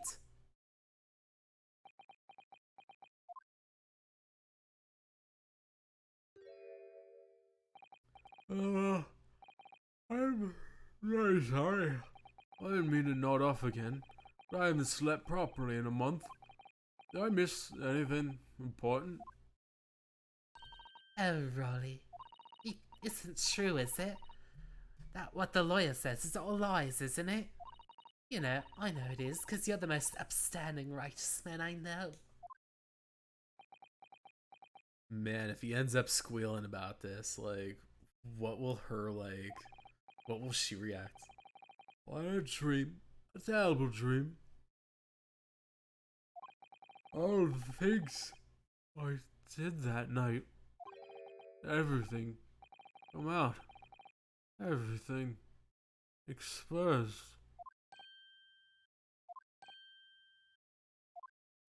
Only it seemed it wasn't a dream at all. Good golly. Oh man. Order. What on earth is the most meaning of this? Oh man. Just like, I had a dream that you guys exposed it, but that shit ain't a dream. Oh, Rolly, why? Why would you do something like this? Oh man, she's still looking at him like he's like a little rebel. Oh man. She's still swooning. I'm like, why would you be such a brute? Moving a corpse is a criminal offense, isn't it? Wishing the victim dead should be one too. Constable, explain yourself. Why would you do this? As a respected member of Scotland Yard, your duty is to protect the people of London town. A sympathy. I cannot say, sir. What? What? I really am so sorry about all this. The damage in the Yard's reputation. For everything. Like, a simpet, I have a possible explanation for why on that particular evening, Constable Beat felt compelled to move the scene of the crime. I can think of one reason. What? How could you possibly know? You, a foreigner, presuming to understand the mind of a Scotland Yard policeman. And yet, Lord Van Zeeks, this is a foreigner who dunked on you.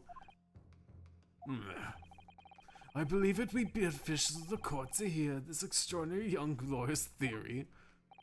Counsel of the defense, if you could please. Yes, my lord. Now then, I think you better show us some evidence. At once, my lord. England, Japan. It makes no difference where you come from. Human emotions are the same. And I think I have a fairly good feeling of the feelings that this man was feeling. What gives the motive away? Is that warrant card? Or the bouquet? Let's see. Or the bouquet. Let's see. Wow. Ooh. Ooh. Can't find anything out of place. Yes, it was love. Love is what did it. I realize I'm a foreigner in this land. I've only just arrived from Japan, which is why all this information about London's bobbies are completely new to me. I've learned that through honorable patrolling the beat is the most demanding work in the world, for example. Keeping the peace, looking after citizens on this beat in all kinds of ways. There's no doubt the young Bobby's charged with a great deal to do each day. But for Constable B, the day in question was special. It was love. It's always love mixed in. That little spice that makes the world so special. On the account of this bouquet, my lord. Oh, yes. It was our very first wedding anniversary. He didn't want to go on his side so he can go out to dinner. Constable B had been working so hard to be able to afford this simple gift for his wife, and was looking forward to taking her out for a celebratory dinner. Man, tampering the crime scene for love, that's romantic. When he and Mrs. Beat stumbled upon a crime along Briar Road. When he saw that shadowy figure through the fog collapse in the pavement ahead of him, what must have gone through that man's mind? I just saw what particular areas of this anniversary. I would do a Bobby like me. I want to show him how much I cared.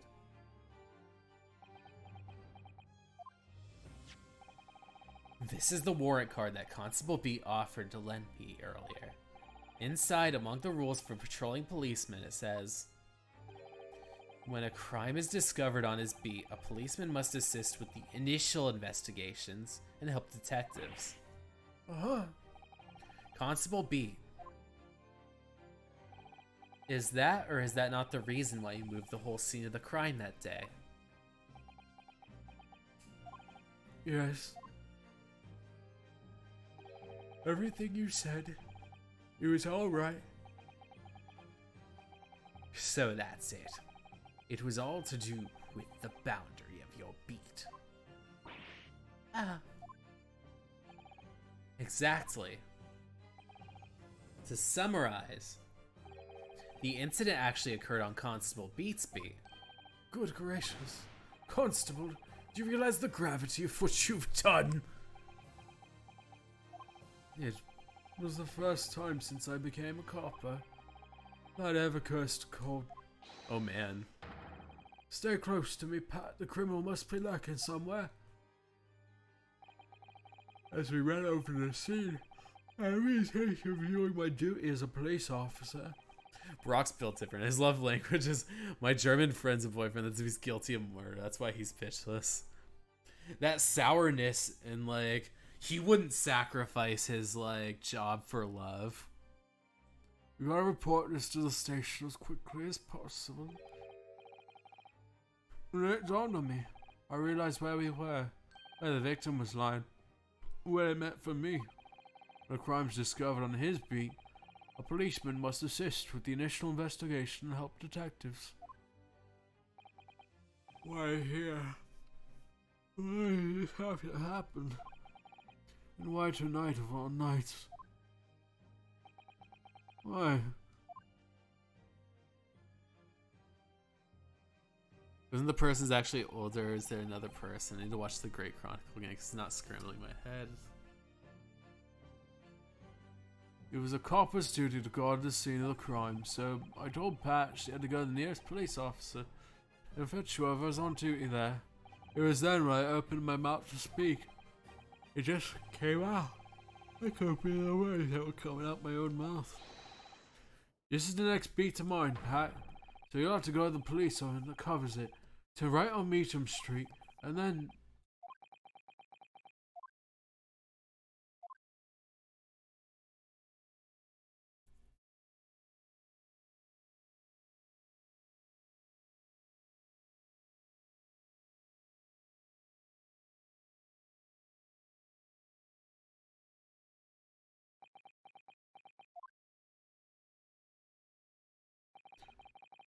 I'm I'm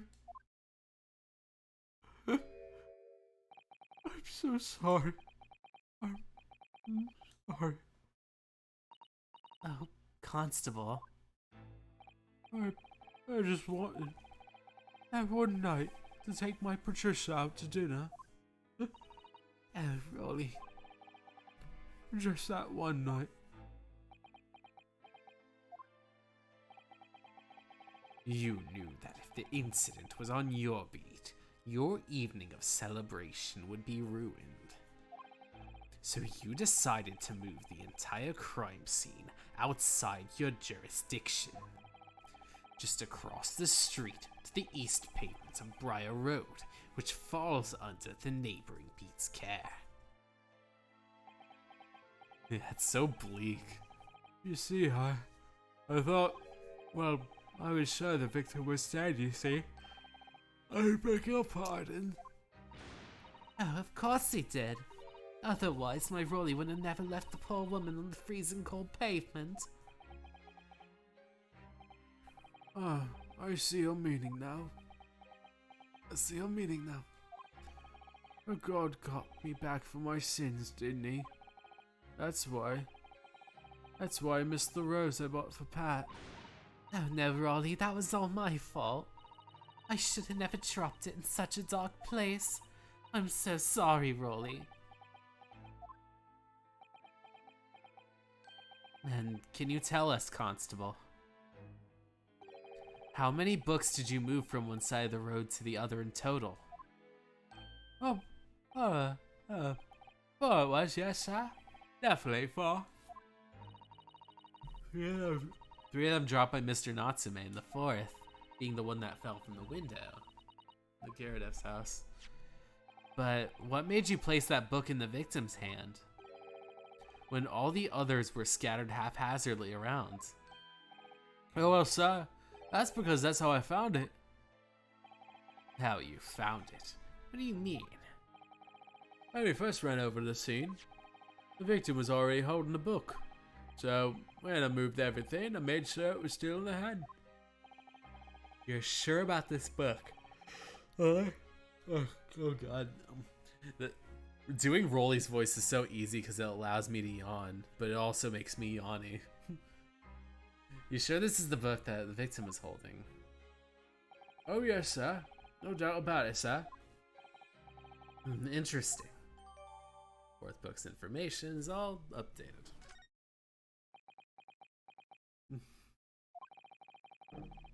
I've now been afflicted about sleeping. It was an open shut case at the time, you see. There were only the 2 people at the scene of the crime, and Pat told me what happened. However, which way you look at it, it had to be the fellow who ran off who done it. I couldn't see the harm, really. I didn't think moving over the road would make a jot of difference. I suppose this is it for me now. I've had it. He does have... I feel like the shoulder pads don't help. That he has like such broad shoulders, and then there's extra like kind of pads on his outfit. My lord. Yes, Lord Van Zeeks. I believe that concludes the cross-examination of the witnesses. I will be setting them on fire later on, Constable. You may withdraw. Yes, sir. Prosecutor, sir. What will become of my Rolly? What will happen to him? Yeah, he put too much on his last witness. For now, you're free to go. The police will contact you in due course.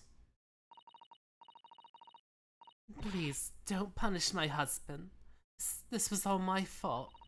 It's because I'm always moaning at him to come home late.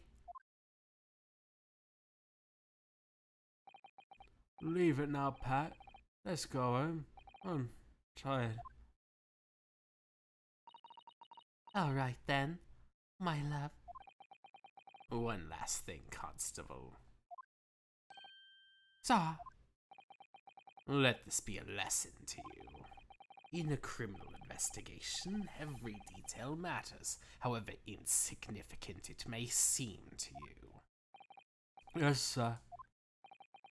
Carve that lesson into your mind. And never again make the mistake of tampering with the scene of a crime. No, never again, sir. You mean to say? Leave now. This trial's not yet over. Sir.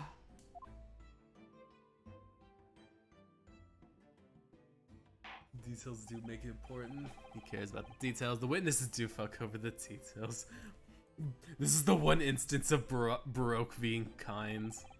Or that the third party transplanting the scene of the crime like that. Indeed, my lord. Nevertheless, there's some immutable facts here. Principally, that the accused, Mr. Soseki Natsume, is the only person who could have committed the crime. No, I disagree. Now that we know the true scene of the incident, there's something there. Another person could have been responsible for the knife in the back. Forgive me for being presumptuous, but I believe the prosecution's probably well aware of this possibility already. Lord Van Zeeks, is that true? Very well. Name the person if you will, and if further investigation's warranted. The prosecution has no objection to the trial continuing. You will name this other person who could have done it. Now is my time to put Joan in the hot seat. The defense would once again like to request the cross-examination of the new witness, my lord. Once again? My assistant made the same request earlier, in order to finally reveal the truth about the case. It is imperative we cross-examine juror number 4, Mrs. Joan Garadeb. Oh, me? Dearie me. That was the one person I don't want you to cross-examine! It's already been denied. But the situation's very different now. Mrs. Garadeb, answer me this. What do you want now, you little toad? At the time of the incident, you were engaged in a violent argument with your husband, Mr. John Garadeb. In the course of the argument, a minor house fire was ignited. And to clear the smoke in the room, your husband opened the door that looks over to Briar Road. Well, what of it? You threw the book that your husband, where he was cornered in the back against the window. Upon striking the pane, the top open hinged casement window, the book plummeted directly down. More table abuse finding its way to what we know now as the true scene of the incident. Yes, and as I said, what of it?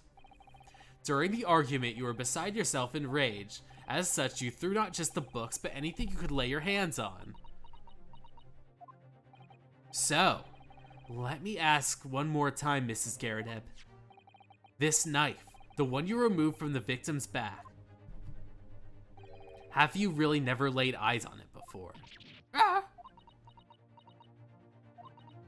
Man, in spite of it all, in spite of all of her abuse, I do like the cheek physics. I don't recall it. Seriously? I'm supposed to remember everything I picked up and threw at my husband. Yeah, the little jiggle, I love it. I love the jiggle jiggle. And anyway, the man over there, with all the regalia, said members of the jury needn't testify, didn't he? Conveniently, yes. What table abuse? No, I have no recollection of saying that shit at all, number 4.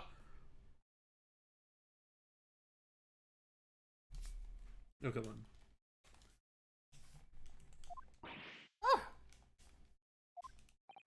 Make no mistake, you jurors are not special in any way. You're not immune to the judicial process. If you know something about this knife, madam, let the truth come out.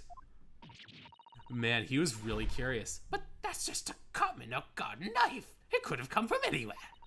We have several like that at home. If one went missing, how would you expect me to know? What's that? Are you joking? What are you saying, please? Miss Garrett, I don't know. Now you listen to me. I refuse to believe in this nonsense. I couldn't bear the thought that I injure someone. You hear? I couldn't bear it. Oh, the poor woman. So, yes, I want evidence. I want to see hard evidence that you're gonna insist on me being my fault. You're going to have to prove that I threw that knife, if that's what you think. Come along now. Chop chop! Do your worst! Well, Mr. Naruhodo, if I had evidence like that, believe me, I would have thrown it at her already. Then take the stand, juror. Ah! Doesn't matter if the husband's hurt, I couldn't imagine. The prosecution does not object to the defense's request to cross-examine this woman. Thank you, Lord Van Zeeks. I'm going to have to testify. Juror number 4, as I'm sure you will appreciate having observed it with your own eyes today. Witness testimony can lead to the most extraordinary truths being unearned, truths of which the witnesses themselves may not be aware. Oh, dearie me. So I demand your full and unadulterated testimony, and mark my words, in the court of law today we shall extract the truth. Do you concur, counsels? Man, the one thing that me and Van Zeeks wound up like having in common, and it's just like, what's it called? Wanting to get this lady on the stand. Oh, that's what I was hoping for, my lord.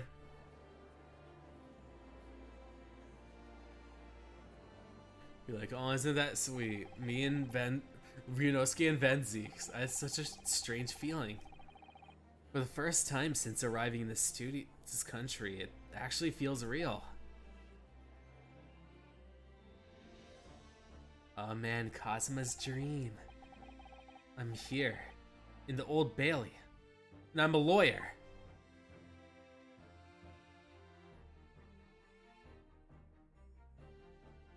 Witness, state your name and occupation. Oh, yes, Matt, my name is John Garrideb. And I'm a juror, and such like. It sounds like even she doesn't know if she's a housewife or a maid or what anymore. The court has decided your testimony is required. Do you understand, madam? Yes, my lord. You will tell the court everything that took place in the household of the evening in question. And I warn you, do not attempt to hide the truth. Oh, dearie me. Chin up, Johnny. Nothing to worry about now. Oh, he's here. Oh, I didn't know you were here, John.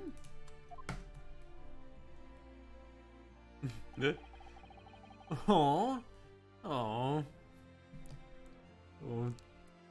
But this game making me kind of like feel a little for Joan, just because she's like awestruck by her like military husband. Was it the only you and the other day old thing, was it? Rather, I think I ought to testify as well, don't you? But what about your knee, dear? Don't worry about that. Hardly notice it. I'm not the sort of chap to leave a comrade to face disciplinary action alone. Oh, John. I presume you are Mr. John Garrideb. Yes, sir. Former 2nd Lieutenant of the 3rd Regiment of the 4th Northumberland Fusiliers, sir. Seen my fair share of action and now living a quiet life, as it were. The quiet life where you're not engaged in incendiary battle with your spouse the other day in question. Oh, well, yes, quite. I believe this may represent a first in this proud history of British court. Calling a juror to the witness stand is unprecedented, however. The court will hear your testimony now, Juror 4, and that of your husband. You will recount clearly and concisely the home incident question. Sir, at once. I think I'm gonna try to power through the end of this. I want to see, like, how far it goes. Yes, on the day you're referring to, the wife and I did have a bit of a skirmish. Can't recall the reason, really. Knocked a candlestick over, set fire to the carpet. Soon had it out, though, and got the window open. Meanwhile, I was picking whatever I could find to throw at him. Plenty of knives around our place. Can't say I noticed if one or two went missing out of my flayed. If that ballet thing was in the victim's back or really was one of ours, you'd have the job proving it, I think.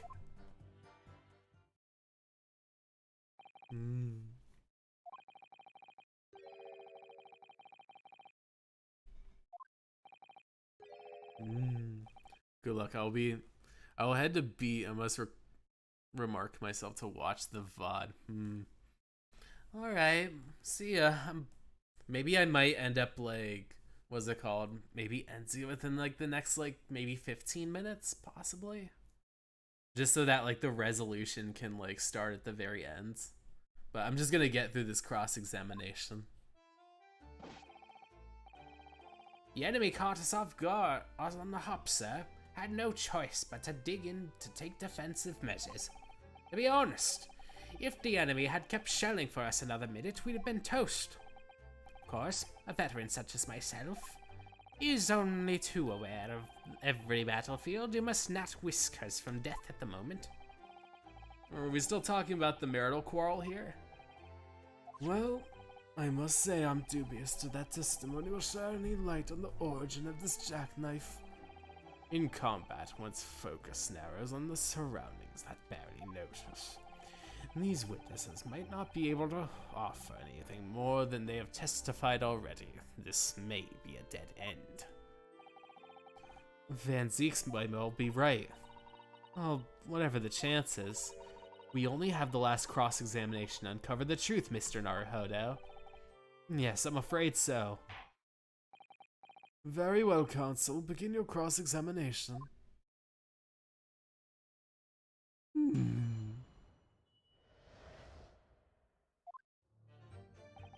Yeah, something that you're referring.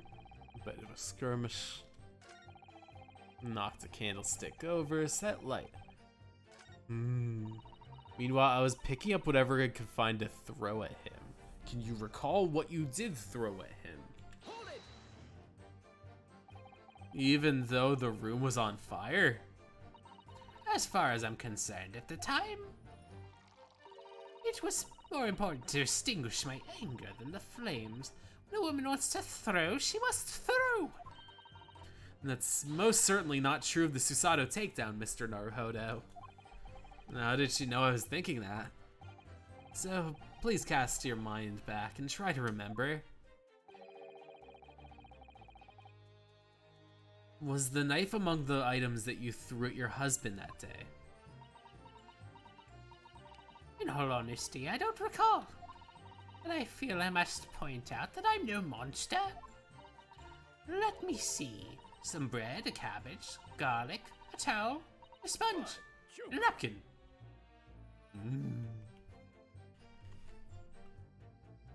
What's this? What's this? Excuse me. Do you have something in mind, sir? Mr. Garadeb. Oh, what? Don't shoot! Oh, sorry. I beg your pardon. Did your wife's remark just now bring something to mind? Oh no. Oh no. What's it called?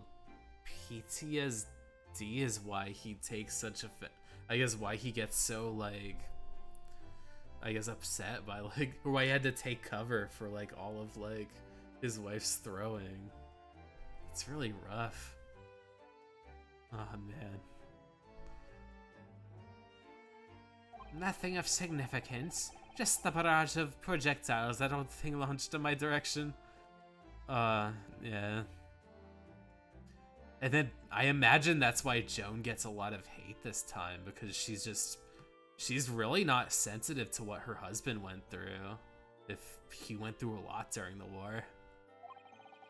There's something more solid than she implies. Books, bricks, a fire poker, I seem to recall. I'm really sorry that happened. Ouch. And the woman's aim's uncanny. She landed direct. Good grief, woman, we're not at home now. This is a court of law. Oh, dearie me. I'm so sorry, dear. Ever so sorry. What's she even doing with the teapot in here? Honestly, John would never throw such things at you, honestly. Well, take a look at this then. How do you suppose that happened, hmm? Your pipe, sir. I had this thing in my hand as usual at the time of the onslaught. Knocked it clean out with one of her soft projectiles, she did, yes. And when I went to pick up the thing, it was broken in two. I'd like to see a sponge do that sort of thing. I see, your pipe was broken. It would have never been sent flying unless it was hit by something very solid. Anyway, I've managed to bandage the thing up for now.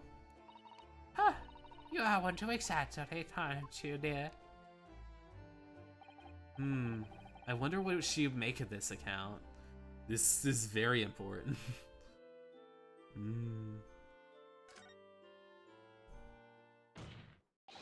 The defense believed Mr. Garrett's remarks have great significance. This war veteran's only telling us one thing.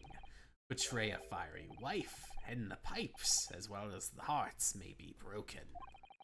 Sentimental wisdom, perhaps, but hardly worth adding to the formal testimony.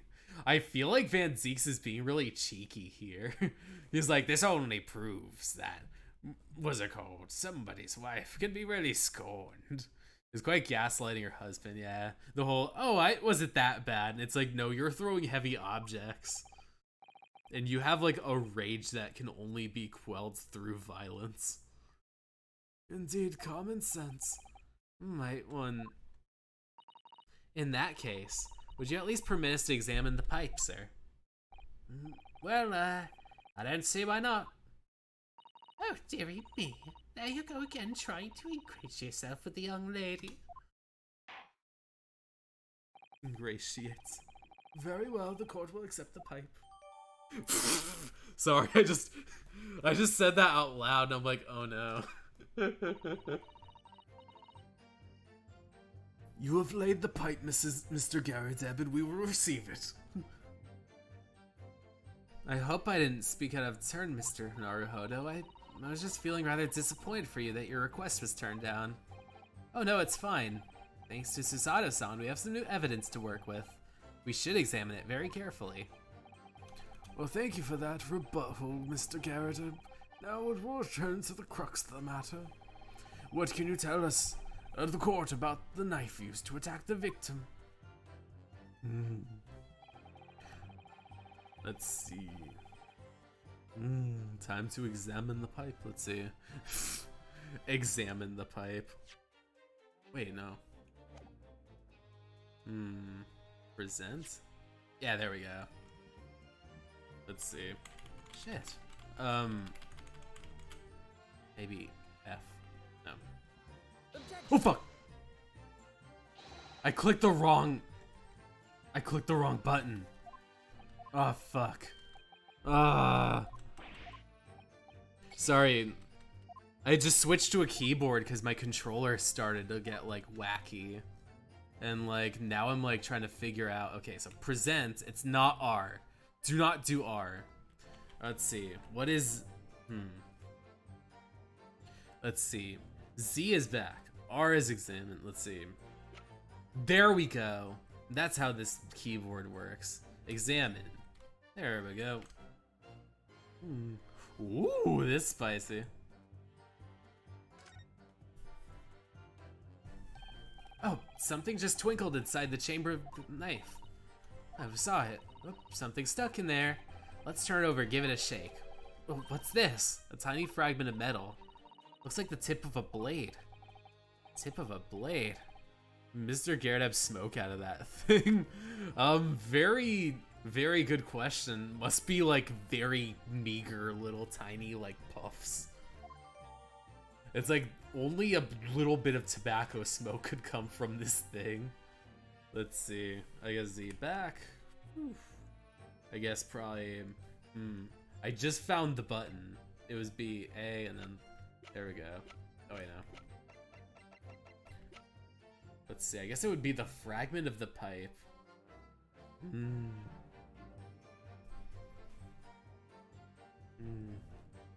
Examine the jackknife. Let's see.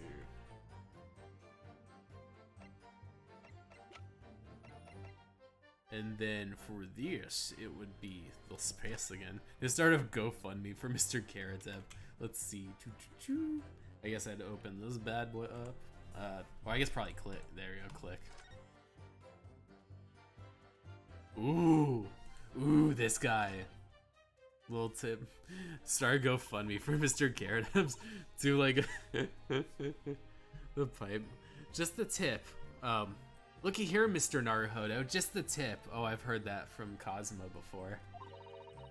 A small piece of the blade appears to be missing. Wait, part of it's missing? I could be wrong, but I just got a feeling. You remember this? Ah, that's the tiny fragment of metal that we found inside the pipe. Yes, and just maybe. Oh my, it's a perfect fit. Somehow I just knew it.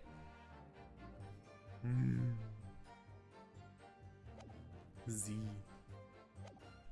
Which state are we at? We got 4, and then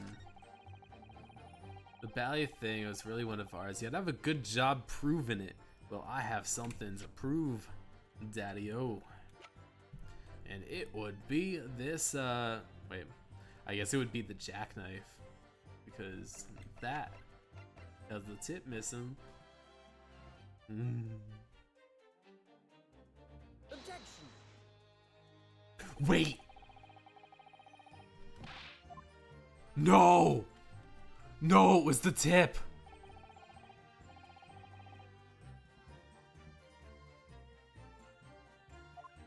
Fuck.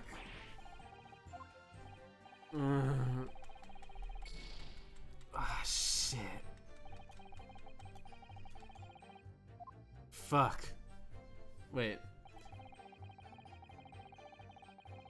Oh, no, I gotta present the fragment and then present the knife. Okay. That's the thing.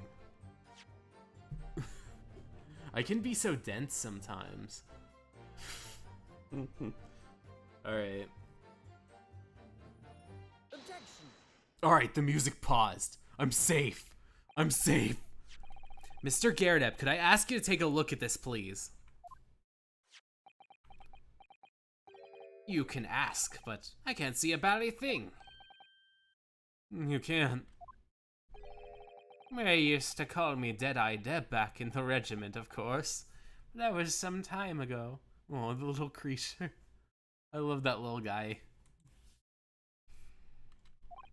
Even when I was trying to enjoy a large print book by the fire these days. I struggle to tell B from D and P from Q, to be honest. Oh, it does, dearie me. It's rather wearing being asked every other letter for every other word.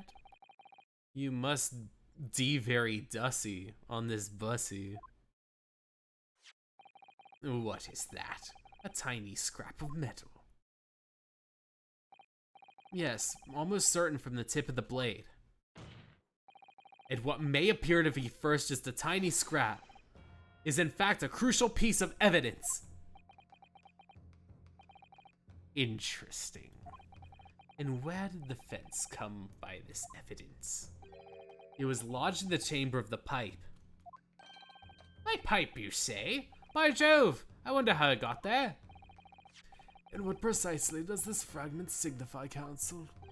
Are you suggesting that in some ways related to stabbings?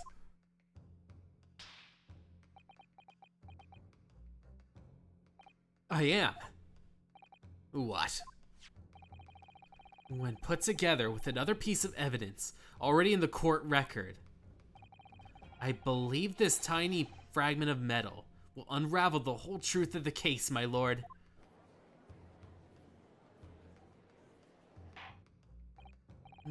You appear rather confident in that statement, Counsel. Very well, present the evidence to the court.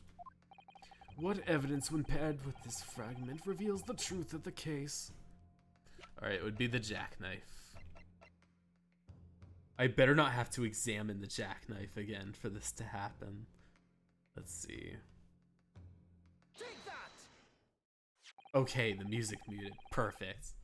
It was the knife that was found in the victim's back. If you look closely, you'll see that there's a small piece at the tip of the blade that's missing.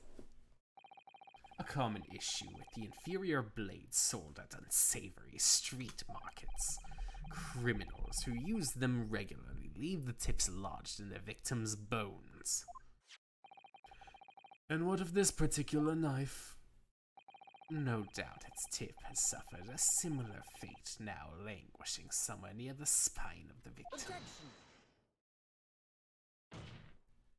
No, that's not the case. The tip of this particular knife's blade is the very fragment of metal we discovered in the chamber of Mr. Garredep's pipe. Oh, good grief, Lord Van Zeeks. Is your acid reflex kicking in again? I don't believe it.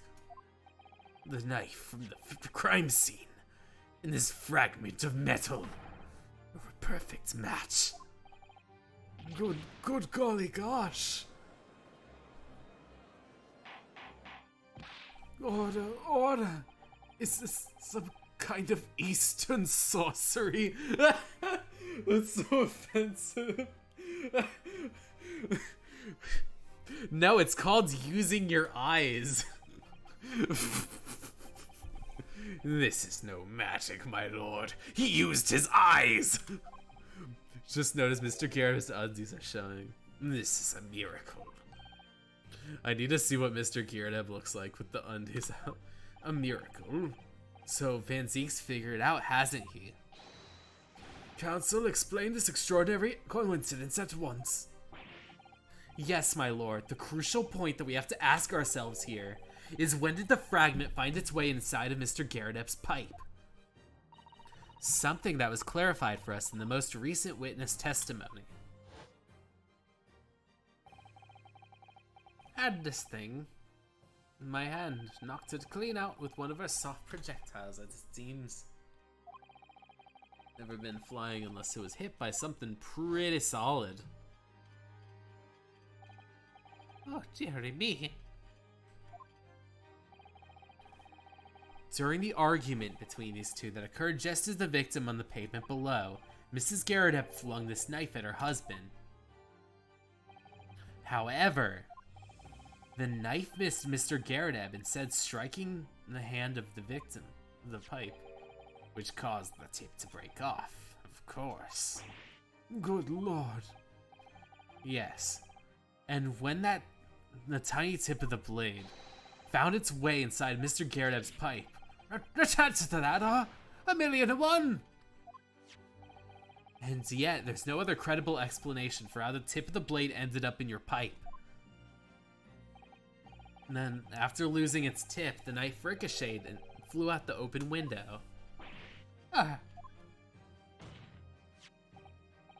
In short, this knife which fell from the window in the Garredep's house is the very same knife that struck the victim in the middle of the back on the street below. Oh gosh, oh dear. No! Objection!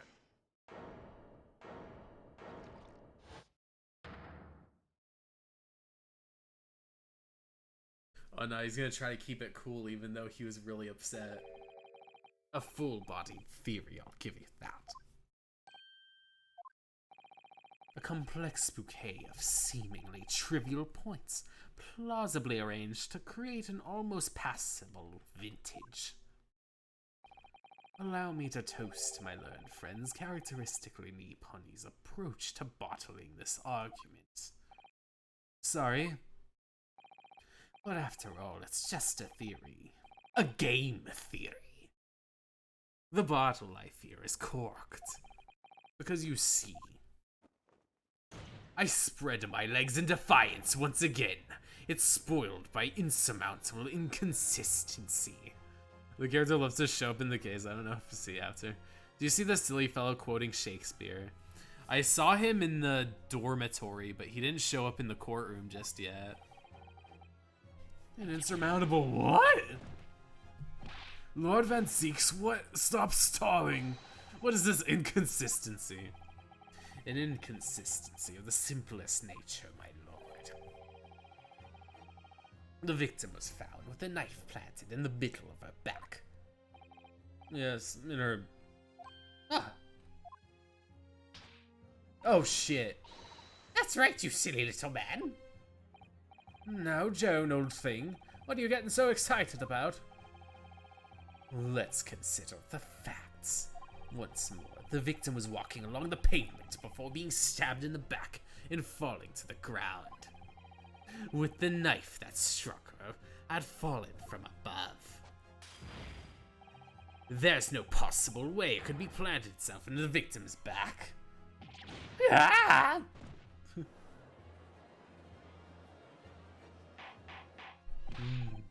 Man, Joan is really shit. Even slapping while on the stands. Quite right, examine if the knife fell on the back. Shit, no, stop! It was struck on the top of the head. Well, he's lost for words, look. I knew it. I smelled fear in him. Oh man. I don't know though, what really did happen? If you guys all say guilty, I'm going to like pee on the stands. I'm gonna do something outrageous. The theory has one inconsistency. I can't stand it. Your theory, my learned friend, is history.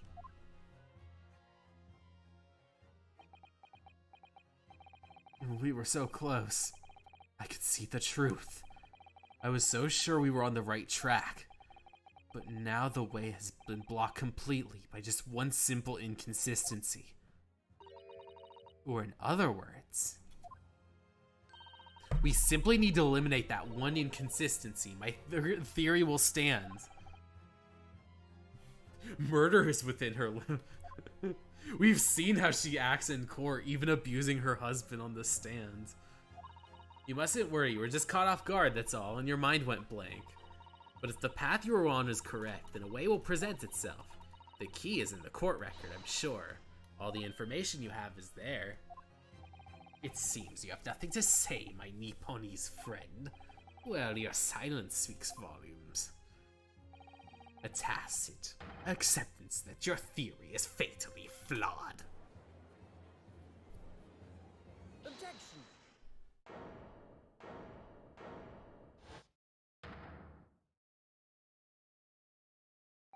This inconsistency doesn't mean I was on the wrong with this. It means I need some more time to cook, to dip deeper into the truth. It's a test. Yes. If the knife fell on the victim from above, there's no way it could have hit her in the middle of her back. Under normal circumstances, that is. What are you implying? Counsel? There's a piece of evidence in the court record that can explain this inconsistency.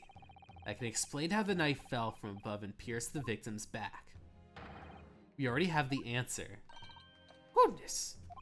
What utter madness! Surely this must be the last time. Counsel, present the evidence of which you speak.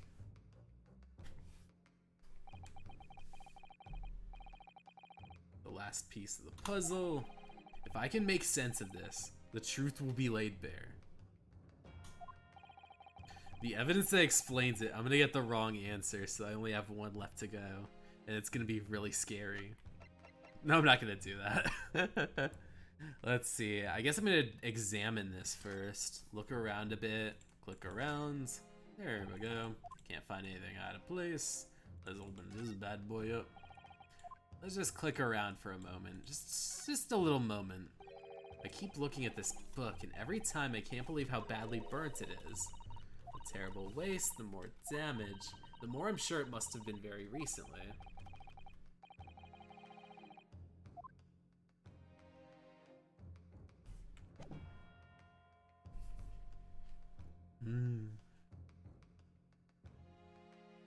Alright. I'm gonna do it. Take that! Oh, the muted! Yes! This, the fourth book was found at the scene, is the final piece of evidence the defense will present. A burnt book. Is that not Mr. Garredeb's book? Yes, and to understand its significance, we have to consider how it came to be at the scene in the first place. This photographic print clearly shows the book in question, and the victim holding it in her hand. Which, as we know, it was the police constable that put the book between her fingers like that. Quite so, as part of his transplanting of the scene. That's true. However, as part of the testimony, Constable Beat made an extremely enlightening statement on that point. What made you place the book in the first place? That's cause that's how I found it. Ran over to the scene and you made that the scene. So when I moved everything over, I made sure it was still in her hands. In other words, the victim had already picked up the book by her own volition. And clearly that must have been before she suffered the knife wound. Well, I should say so. After being attacked with the knife, I don't imagine she'd been doing much of anything. So the question becomes, why did the victim have that book in her hands? By jingo! I think I'm beginning to see what might have happened now. Oh, dearie me. We know the book fell from the top of the garret. And precisely the moment the victim was walking past. Yes, exactly at that moment, the young woman was walking along the street in the light fog, when all of a sudden, a book fell right in front of her. The book I threw. Yes, Mrs. Garredeb. And what do you think the woman did? What do you if you were walking along and suddenly a book landed in front of you on the pavement? Well, I really can't imagine it. I suppose she might have reached down and picked up the book. Yes, that's exactly what the woman in fact did. She picked up the book. Oh, heavens! And when the woman reached down to pick the book up, what position would her back have been in? That's right, facing the sky, completely and utterly defenseless. Oh, she's so cute. Then, in the very next moment, while the woman was still bent over picking up the book, man, it Sephiroth'd into her back. The next object fell from the room above, the jackknife, straight from the middle of her back. And at the same time, walking by the chance directly behind Mrs. Green, the Family Guy fall, not the Peter Griffin just like slumped on the floor fall, was defendant Natsume. What I never... It appeared to Mr. Natsume that the woman simply collapsed on the floor. In the dark of the fog, he didn't see the knife falling on her from above. And from the other direction, the constable and his wife saw no one but the victim and her apparent attacker. So there was never a real culprit to run from the scene in the first place. No, this was nothing more than a series of unlikely events that culminated in an unfortunate incident. And that was the real truth behind this case.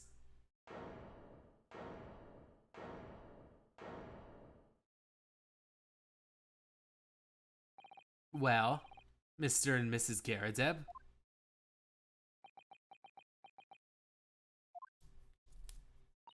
The very first time you showed me the knife, I had my suspicions. The culprit in neglect nearly killed an innocent woman. I wonder if perhaps It might have been something like that. There, old bean. Poor Mrs. Geradev.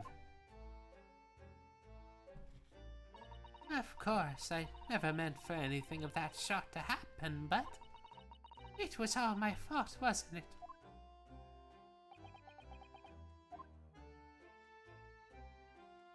I take full responsibility and let my anger get the better of me. I threw the book, and I threw the knife. Yeah, they're trying to make it feel like, I guess, sort of like a victim of circumstances, but a lot of it was a much more personal flaw than just like, what's it called, covering it up out of love. Like, this is like covering it up because like you don't want people to know that you're an abusive like person in the household. It's all right. I know.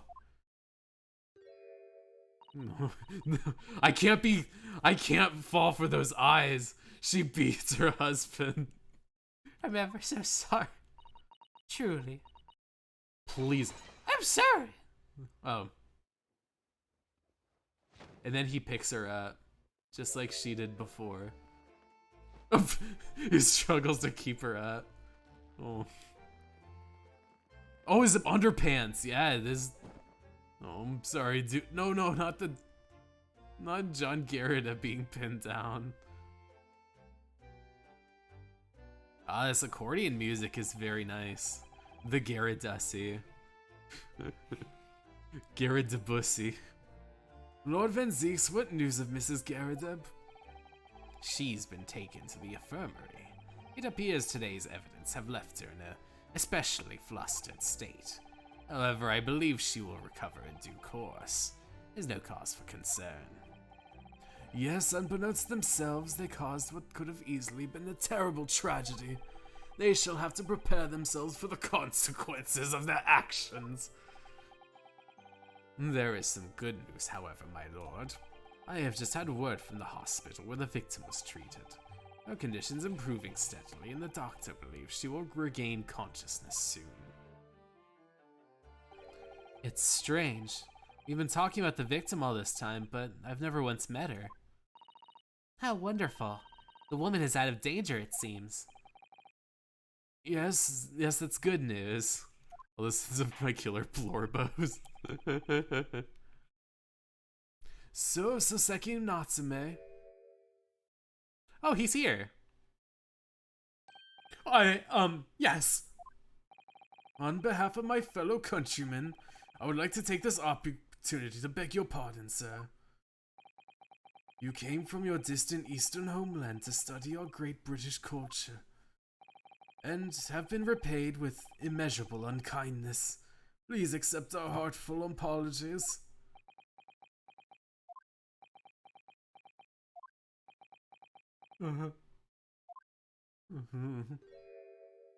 No, it's me who should be begging your pardon.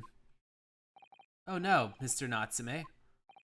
That evening, when the young woman just collapsed on the pavement before my eyes, I jumped to the wrong conclusion again, in my confusion.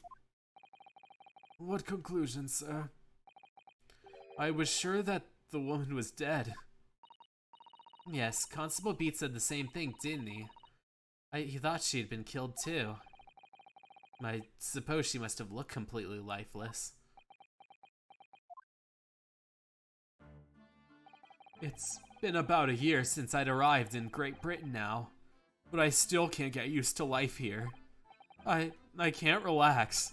I'm sure there are evil spirits lurking in the fog, like they're haunting me. Where's Soseki-san? His imagination really got the better of him. Yes, poor man. So, when it happened, I thought the young woman had been taken by the fog spirits. I should have never dropped my books like that and run away. I should have called for help! For a doctor! For the police! Instead, I managed to create a rift in the relationship of trust between our two empires. And for that, I am truly sorry.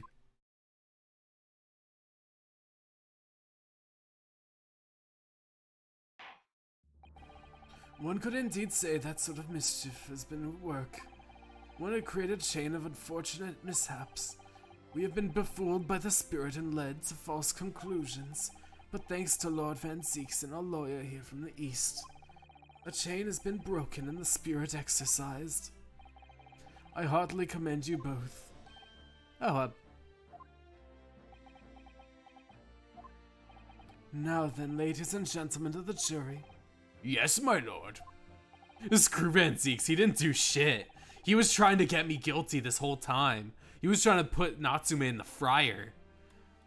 He didn't help it, Jack. In concluding, I asked one time regarding the defendant's culpability. Are you ready to present your findings? As the foreman of the jury, I can assure you we've reached a fair and just conclusion. I do declare the truth can be extremely cruel at times. Well, I didn't suspect the woman next to me, that's for sure.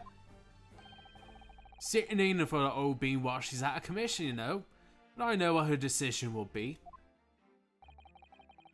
Does that mean I'll be able to get out and start working? Well, it's about damn time. Okay. Alright. It's about damn time.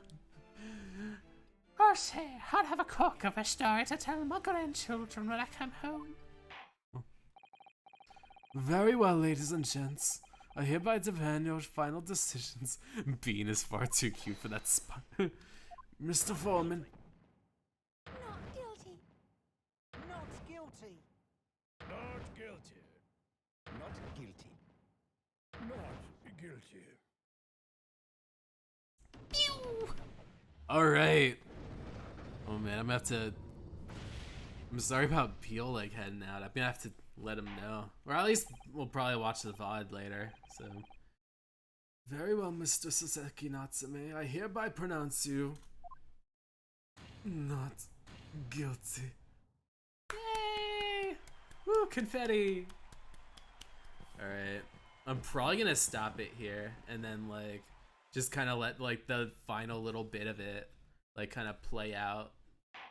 Like, what is it called? Like the next time. Oh, hold on a second. Options. Save. Garrett Depp's house. Yes. Alright. Old Bailey. Exit the game. Save one more time. Let's, yeah, once again, save over this. The next case is the best one. I'm really excited for the next one. Oh man, this has been a really good one. I'm so glad that we're almost like at the tail end. Oh man, ooh, beautiful mountain, you say. I'm gonna have to see. The cases have been, oh sorry. The cases have been really good this, I guess, for the past couple of them. So I'm really excited to see what this next one's gonna be like. But, alright, so this Sunday I'm gonna be playing some RPGs maybe. One of the Final Fantasies I think of, but I am going to leave you off on a beauty mark poke my little beauty mark, poke the mic, be able to send out all kinds of positive vibes as you go on to your next stream on either Twitch or YouTube or where'st ever you watch streams and VODs. But until next time, I'll see y'all. Bye everyone.